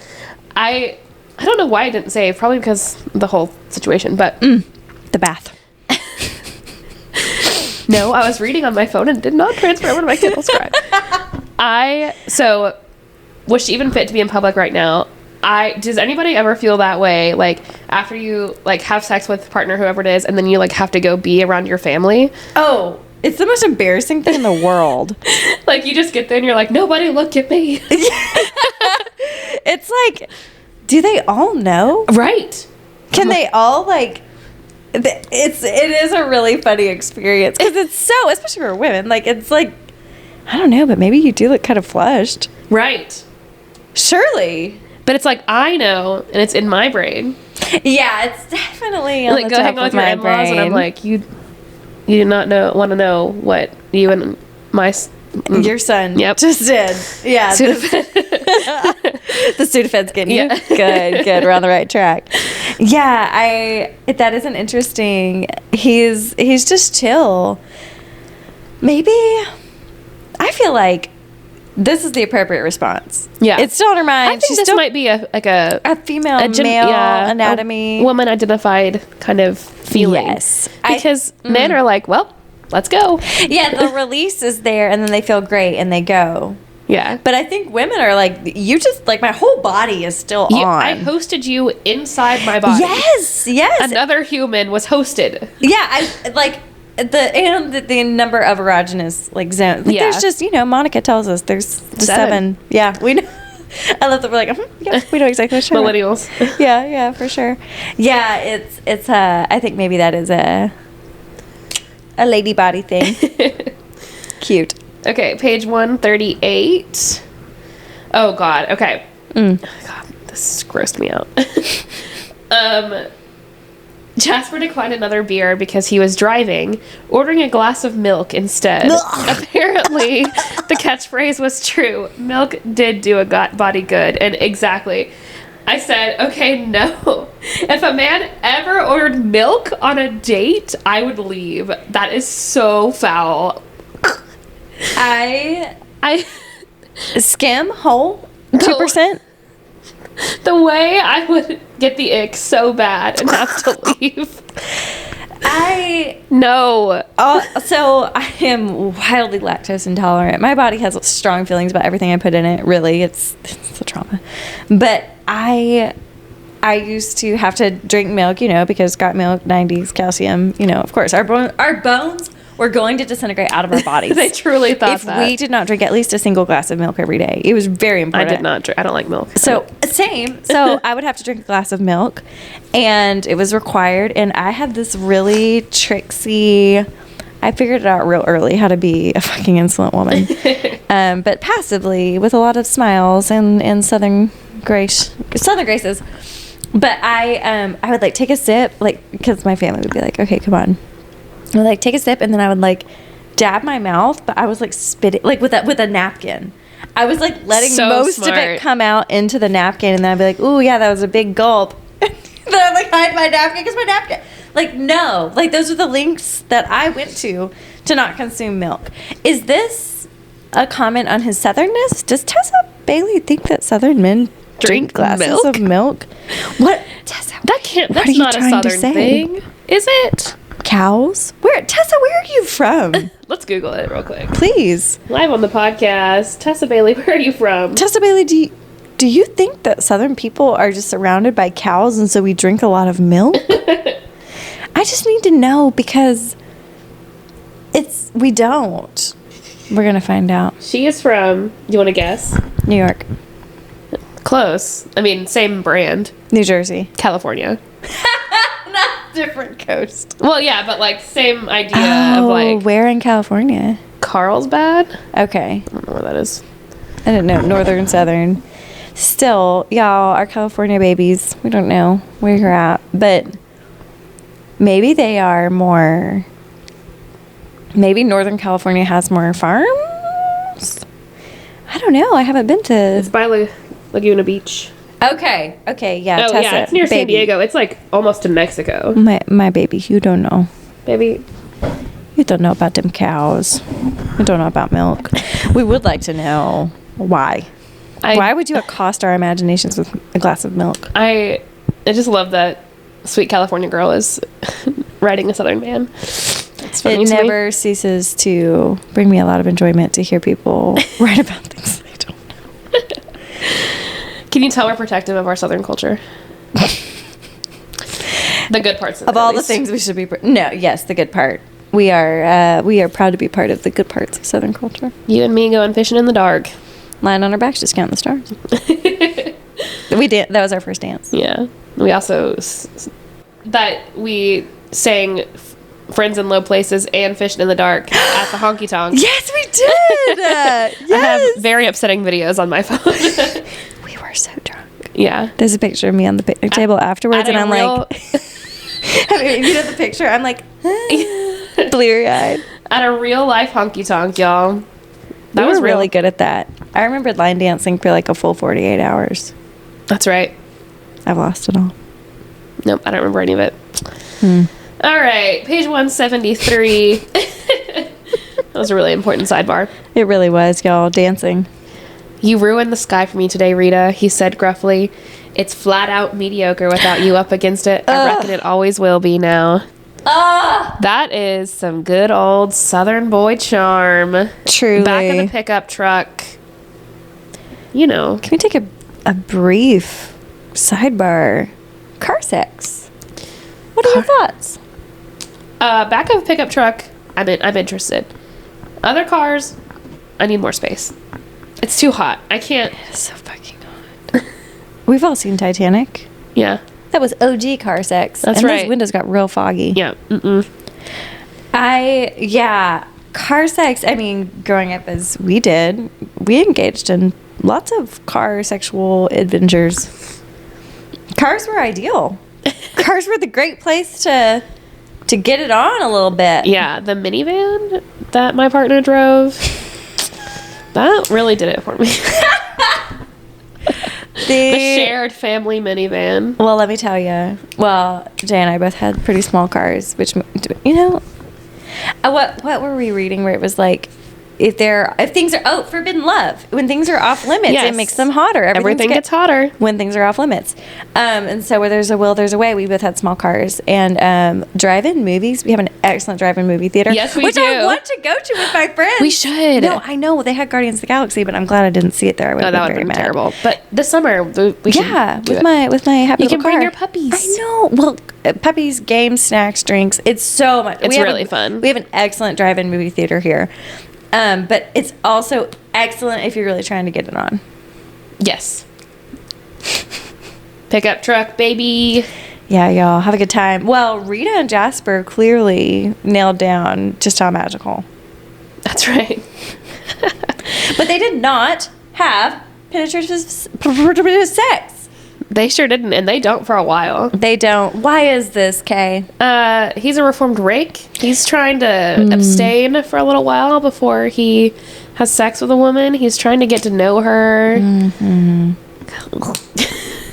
Gross. Boo. Boo.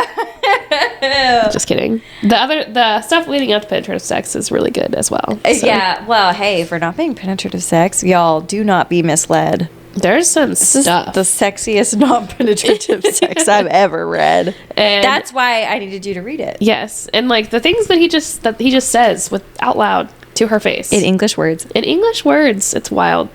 Okay, page 181. Hurt was an ugly thing, though, and it wouldn't stop rearing its ugly head, looking for something to swallow, someone to bring down with it. Perhaps Rita had kept the pain at bay too long and had grown too much to control. Now, I'm sorry, y'all, this is not about the right holes, but this is why it's very important to process and feel your feelings, because, like my sweet friend A says with the magic wand, they will be felt. Now. They will be. Yes. They will come out. They will come out when you don't want them to. Yeah, and it's not good. And here's the thing. These are parts of us, right? Our parts. I'm so parts sorry to nerd out on this. are but talking. I hope our target audience loves this too. Our parts, they carry these feelings, these thoughts, these beliefs, these sensations. And when our parts are ignored, our parts just get louder. And they come out. What was it? I wrote it down the other day because, you know, I appreciated my own brilliance. LOL, JK. I did not. But it was like, oh yeah, if we don't feel our feelings directly, if we don't process and feel our feelings directly, they will come out. Or no, if we don't meet our needs directly. So if we feel hungry and we don't eat, that's like meeting our needs, the needs of our feelings. If we do not meet our needs directly, they will be met indirectly. Yes. If we do not feel our feelings directly, we will act them out indirectly because those parts have got to be heard. We are human souls, Yes. people. We have to express it. And Rita, a cheese souffle is not sufficient. You must feel them in other ways. Yes. You will put your feelings on people who do not deserve them. Perhaps in hurtful ways. So feel your feelings. Unless you'd like to alienate everyone you've ever loved in your entire life. Uh-oh. Oops. Also, hey, takes one to know one. Yeah. I've done it. Oh, yeah. Or, yeah, and if you're like me and you suppress your feelings and then It's hard. you wake up at 2 a.m. and have a panic attack and think you're dying. Interesting. Yeah. So, It's funny how that works. I will say from that situation, I have appreciated the dark chocolate with peanut butter so much. Every time I eat. you're welcome. So, yeah, long story short, a situation similar to this, I'm going to protect your medical history, Yeah. occurred just to normalize. But as a gift, some very darling friends, mutual friends, they brought you a care package that included a lot of peanut butter flavored dark chocolate items, which is my ideal. Kay's worst nightmare. I love chocolate. I love peanut butter together. Together, It's a no from me. it's a no-go, and that's totally fine. Controversial opinion, I know. I know. I'm so sorry to everyone. It's okay. For my entire life. It's I'm so okay. sorry. She is allowed to exist in this world with her preferences, but I every time I eat those peanut butter cups in your bonus room, I think, do I feel bad about enjoying these? No. So much? It's because she was not okay. But you know what? I sure do enjoy Hey, these. I was not okay, but you know what? I got some meds. You've and learned so much. I'm doing great. Y'all, sometimes you feel your feelings and you get some prescriptions to help you with those feelings. Hell yeah. No shame in the medicine game, y'all. Whew. Oh, God, says the fully medicated person. Yeah. ADHD, baby. You can't be raw dog in reality. We don't believe in raw dogging reality. We believe in, you know what? Helping build up your toolbox. Toolbox to handle this world. Orange bottles. Orange bottles all damn day with those little childproof locks that I can never open. That's right. Do you think Rita has any orange bottles? I think she does. She gives me orange bottle vibes. She gives you orange bottle. I, Sticky sock vibes. everyone gives me orange bottle vibes because I think everyone probably needs to be medicated. Let me tell you. Because this ain't it, y'all. Y'all, either you need a lot of therapy or orange bottles, preferably orange bottles and A therapy. combination of them all, really. Every piece of research shows that meds are most helpful if you're also processing your feelings in therapy. What? I Crazy. know, it's crazy. It's wild. But yeah, Rita, our girl, I think she had problems, or she had some processing problems before her mom passed.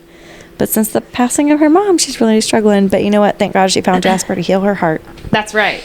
A man fixes everything. A man fixes everything. Oh, wait, man. You heard it here first, No. folks.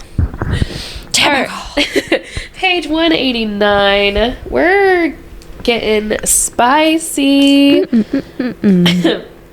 I'm gonna say something spicy. It's gonna have to do with private parts. That's right. I'm getting the feeling Jasper jerked Rita's panties down to mid-thigh before trailing his fingers up the right inside of her right leg toward her pussy that you haven't been properly seen to, beautiful. And we're gonna change that. Say it with me, folks. Is that a promise, Captain? Yes. Set it on time. We love to see it. Oh, y'all. He's taking care of business. That's right. He really is. Properly seen to. Properly seen. That's Is all that we- what we're calling it now?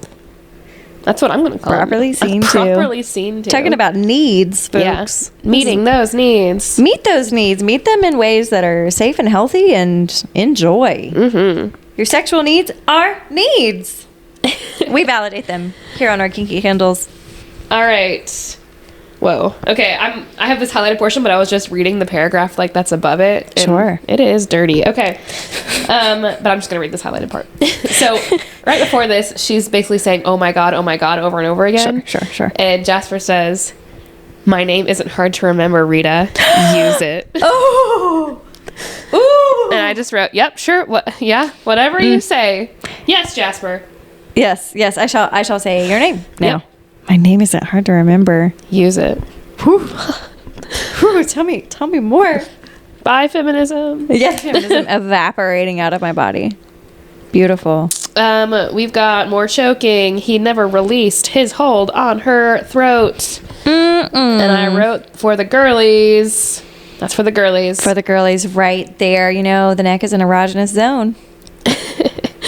All right, later on down this page, y'all, this scene is long. That's not the only thing that's long. So true.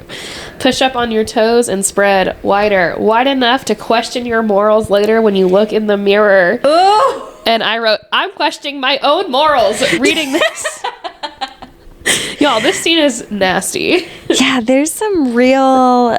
This is desk, over the desk, I'm pretty sure. That is a fan fave, and I'm one of those fans. That's all I'm saying. Like, that is a real moment there. That really speaks to me in a really special way. That speaks to my heart. to harken back to church days. My Yeah. heart is blessed I welcome by that. a bent over the desk moment. I welcome that into my heart. That really spoke to me. Yeah. I'm going to pray about that later. Sorry about the vicarious trauma, y'all, just by hearing that. Yeah. If any of y'all were raised in the Southern Church, welcome. This is a different kind of church. Take me to a different kind of church. We do talk a lot about God. My name's not that hard to remember. I did. Jesus Christ. Okay. Yes, yes. It's just we're just using in a different way. All right. So Rita and Peggy's the sister, younger sister with all the engagement rings. On page 203, she's asking for some advice from her sweet sister Peggy. And Peggy is like, would you like me to give you advice as one of the Golden Girls? Blanche, Rose, Dorothy, or Sophia? Nice. And the right choice is Blanche, which is the one that she picked. Oh, precious. And Peggy gives, I cannot do a Blanche impression, so I'm just going to read this as me. But Good choice, good choice. this is Blanche advice from Peggy.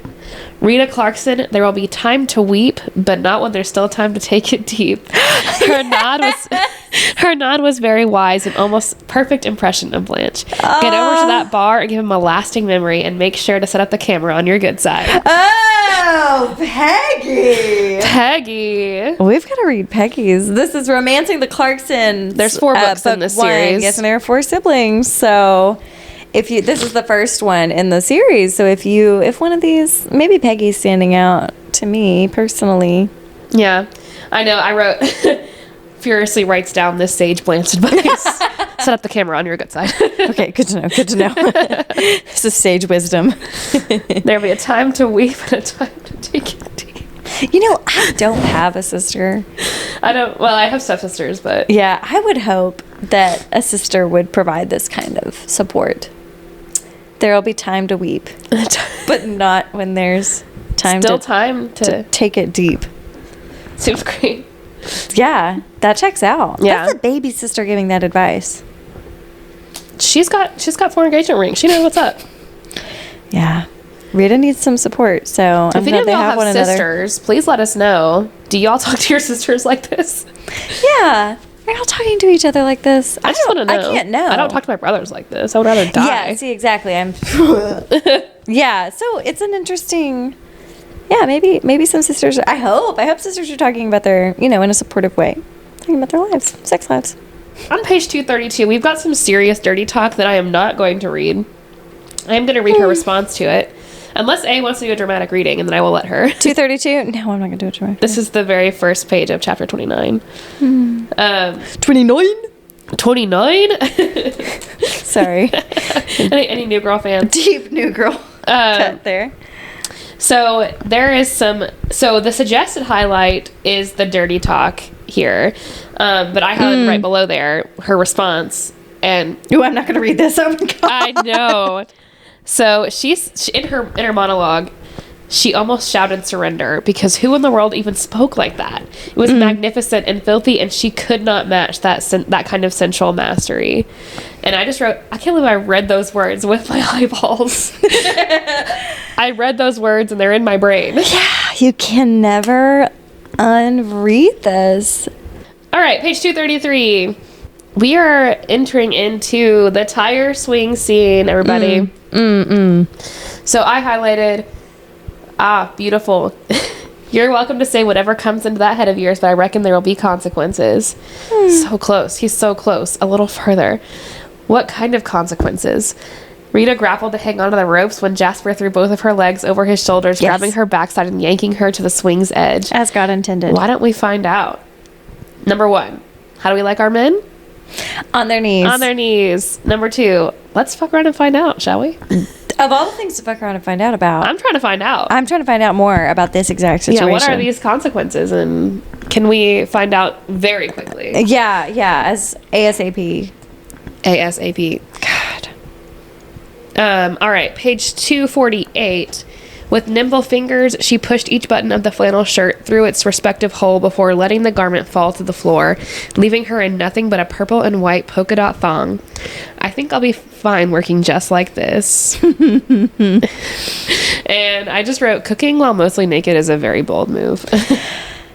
Yeah. Have you ever cooked over a hot stove with lots of skin exposed? I try not to, but things happen. In the morning. We need snacks. Yeah, in the morning when you're trying to cook some bacon real quick. Yeah. Let me tell you, it's dangerous.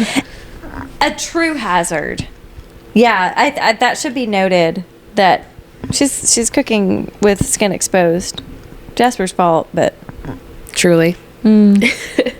All right. This is page 253.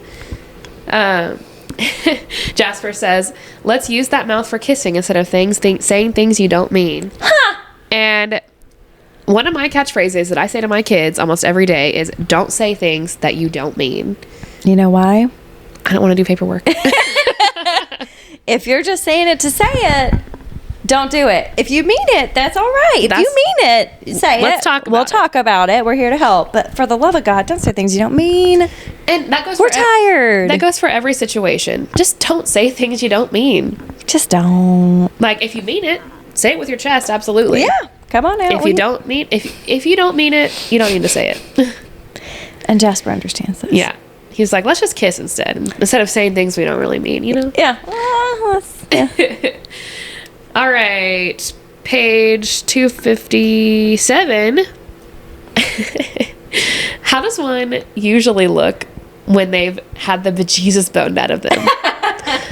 Peggy visibly tried to hide her grin, but white blasted across her face when her lips surrendered the fight. I think that means she smiled. So she smiled. She's smiling. It's a very interesting way to describe someone smiling. Why not? There's usually some gloating. I could really go for some gloating. Rita drummed her index finger against her lips. I think towards the end, I bypassed Jesus and actually glimpsed the three wise men. Oh, no fair. The words traveled out of Peggy's mouth on a giggle. I've only had three wise men sex once. Well, it's the trickiest kind of sex, due to the wise men being very barn animal adjacent, and you don't want to go that far. Yeah, sure. I just wrote, what? Tessa, you're carried away here. What's happening? Is this a nativity scene? Why are the three wise men there? The metaphor's running out. I'm getting lost. Is Tessa familiar with the Bible? That's a nativity scene. Now, people do invoke the name of the Lord when they have sex. For sure. I don't think about the Lord. I truly don't think about the Lord. Actively working to not think of the Lord in my sexual experiences. And the three wise men definitely are not there. Let me tell you, the three wise men. They're frankincense and myrrh. Every now and then, some references will be like, you don't actually know what you're talking about, but that's okay. Cute. All right, this is my last note. Page 274. It's so good because I love you, Rita. Jasper confessed through stiff lips. It's good because you love me back. Fuck the amount of time it took. When it's right, it's right. We're above time. Oh. And I just wrote streets and sheets. Ooh. In the streets. I don't know. They've known each other for 3 days. 3 days. Oh, yes. Is this love bombing? I don't know. When you met your partner, was it love at first sight? No. I Okay. knew him for a very long time before we even dated. Yeah. So, I knew. I'm not saying it was love at first sight for me and Jay. But, like, he did say he loved me after 2 weeks. I don't know. Like, Okay. I think, but I do think that can get really dangerous. I mean, I think there are some times when it's like, you know, and that's great. Yeah, that is vague though. When Yeah. you know is vague for folks who are trying to like determine, is this a safe and healthy relationship? I think after 3 days, you should not uproot your life and move in with the Southern man that's very good in bed. I mean, I understand. He's His very good in bed. grandmother's so sweet. His grandmother's very sweet. And he owns a bar named Liquor Hole. I mean, just all the boxes are being checked. Yeah. He did make a restaurant, which is pretty cute. Yeah. She has a livelihood there, I guess, but I don't know how I feel about you bringing in some like common sense and healthy relationships. Well, and I think having amazing sex with a stranger in a town that you're never going to return to is great. I don't think you need to uproot your life for him. ooh, a hot feminist take. I mean, look, for the sake of the story, it's great. They're in love. Yeah, beautiful. Happily Sure. ever after. Whatever. In the streets, no. In the streets, y'all, maybe you can get his number, go on your merry way. And like the TikTok song, you can have hoes in different area codes. I got hoes in different area codes. That's right. Yeah, it was She's- on my playlist. I know. You feed me pasta and lobster. I was like, I'm jamming out to this. Is that what the kids say? Yeah, I do think it's maybe a red flag on the streets. Uh-oh. But also, you know, dudes can say stuff, but the girlies need to discern. Rita was looking for meaning. Rita was looking for light and Yep. life in this world, and she said, it's Jasper. There he is. They Found did a him. little running at each other moment. Yeah, running and jumping into the arms. Be sweet. But do they know each other's middle names? That's not the I point. don't think so. Were you worried about the right holes? That's right. All right, let's break down rapid fire our characters. Male main character Jasper Ellis, Streets versus Sheets. Ooh, I do love a reformed rake. Yeah. Does he have an STD? I don't. Was that a plot point? I don't. No, I don't think so. Am don't I getting think that confused with something else? I don't know. I love that he's improving himself, Sure. but do we sometimes have really low bars for For men in general. men in general, but especially for men who are improving themselves? Yeah, I think putting in a little effort, we're like, oh my god, He cares. he did it. Yeah. Meanwhile, the girlies are working hard every day and have been. Yeah, also, yeah, exactly. Also, like, the Suburban had been done for a while, but I don't know that that was his fault. He, like, kept them there Oh, he or something. bribed the person to like keep saying that it was. Oh. Yeah. You know what? Is that a little sketch? Well, Is that romantic or is that sketchy? okay? Streets and sheets. In the sheets, I like it. Yeah. In the streets, That's are you manipulative. trying to keep me captive? Yes. It's giving Stockholm. Yeah. Like, interesting. Yeah, I don't know. I would say maybe I'm going to give him, okay, in the sheets. In the sheets, he's a 5. In the sheets, he's a 5. Most of our male main characters are like. There's no reason to We're read a not- book that doesn't have a 5 in the sheets. We're not reviewing this. Yeah, but I think the streets comparison is really, really what we're talking about here. I think in the streets, I'd give him a 3. Yeah, I agree. I think there's some, he's definitely trying, but the I'm bars. not really attracted to him in the streets. Yeah. Like nothing about his personality is interesting to me. I mean, I'm intrigued by Liquor Hole. I like the bar. But see, Fox has a similar story arc. Oh, she also wrote Fox. Yeah. Interesting. But I think Fox was a more developed character. From Hook, Line, and Sinker, y'all. Jasper's very flat. Fox is at least, he's got some depth. You know what's not flat? Well. The sex story arc in this book. No. This is a great example of real heavy on the sex. Yeah. Heavy on the sex. Little plot to be had. A little on the plot. How do we feel about Rita? I like Rita. I like, because a lot of times you get, like, the sunshine character is the girl, but it's not in this case. Like, she wears combat boots. She wears a lot of eyeliner. She's a sad Yes. girl. She's the grumpy one in this scenario. She is the grumpy one. Yeah, I do like how that's flipped. Yeah. I appreciate that. I would say, I do think that maybe, is she working through her problems with a man instead of with therapy?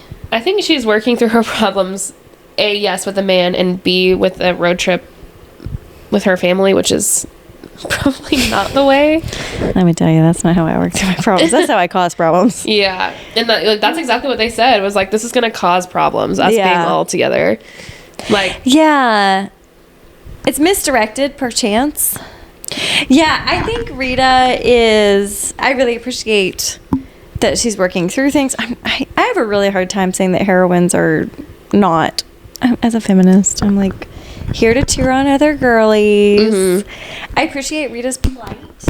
I also, as an oldest daughter, though, I also, you gotta work through your stuff. yeah. Maybe don't burn down your mom's restaurant to work through your stuff. Yeah, that is one of the plot twists, is that she didn't physically burn it down, but she didn't stop it. She didn't stop. She could have put the fire out, and she did not. Oopsie. No, was that a trauma response or a conscious choice? You can say. Was that a fight, flight, or freeze, or was that Yeah. I need to be fucking done with this place? Yeah, there's a lot there. There's a lot there, Rita. And I know we're worrying about the right holes, but I'm gonna give Rita like a think a 3.5.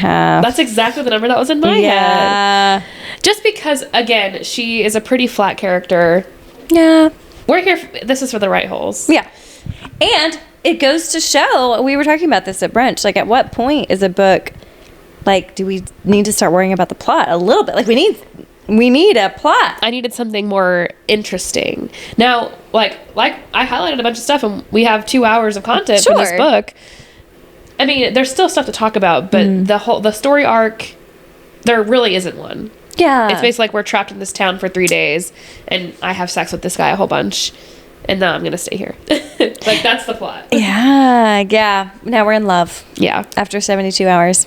So, just, maybe compared to other incredible stories, maybe falls a little flat. But 3.5 for our girl, Rita. We hope you do well in life, Rita. Yeah. Our fictional character. And that kind of goes into the next one, like, was there a story? Did we care? We tell you we did not care, and no, there wasn't. There really wasn't. Entertained by the name, Liquor Hole, but no, there's not a story here. I mean, well, there are characters that exist and move through a plot, but the plot is thin, and you can easily poke holes in it. It's well, I think our next one is tropes, but it's basically move to tropes. Oh, okay. Yeah. Well, level of spice. Oh, level 5. Is that the last one?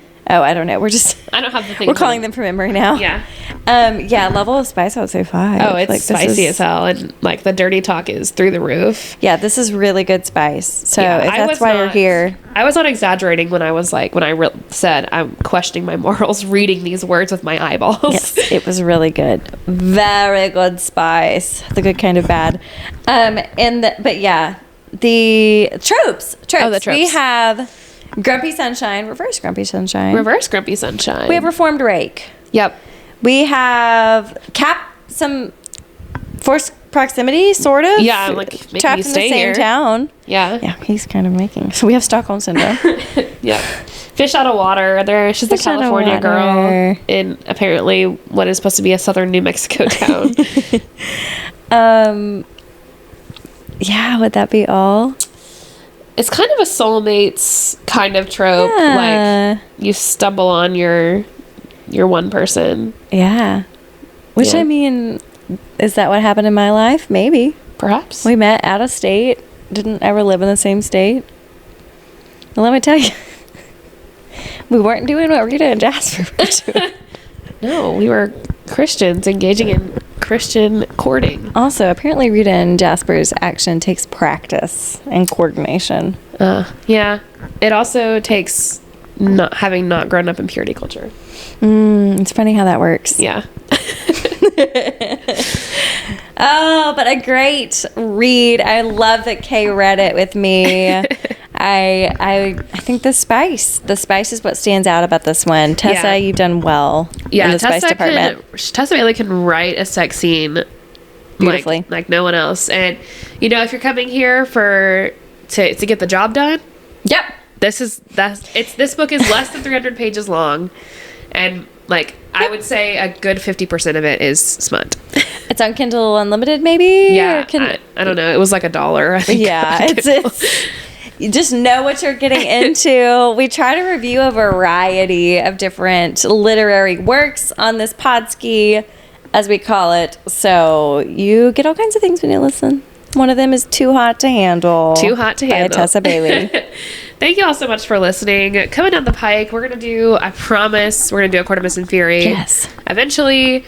And, because we don't have a schedule and we're just doing this by the seat of our pants right now. Our executive functioning is used elsewhere, to be clear. Yes. We're very busy in real life. Yeah. So normally we just text each other and say, hey, do you want to do this book this week? Yes. So we will read that. Also a surprise to us what book we're doing every week. Yeah, we hopefully this summer we'll have some more structure sometime in the next few weeks to kind of say, hey, if y'all want to read along, this is what we're planning to read, this is what we're reviewing next week, and this is why. And, I know we've done exclusively Megan Quinn and Tessa Bailey so far, plus ACOTAR. Yes. So maybe we need to switch it up. I was thinking maybe Faking with Benefits would be really fun. Oh, Faking with Benefits. Speaking of dirty. It's dirty. It truly is. Also Carly Fortune. That's a second chance romance. I just love the lake theme. Lake? It's the Meet Me at the Lake, and the Every Summer After. Yeah, I'm reading the Meet Me at the Lake right now. So, Nice. yeah, for some reason, Kay doesn't want to just drop everything to read a mostly plot book. I don't know. No, thank you. Hello, interesting choice. Maybe but- we'll hop on the book talk train and do some hockey romances. Oh, yes, we need more hockey romances, apparently. All right, y'all. We will see you next time. We love you And so much. Until next time, I hope that you do not see the Three Wise Men. Or, you know... And if you do, please email us at ourkinkykindlespod@gmail.com. Yeah, if you've seen The Three Wise Men, tell us more. Tell us about it. Love y'all. Bye.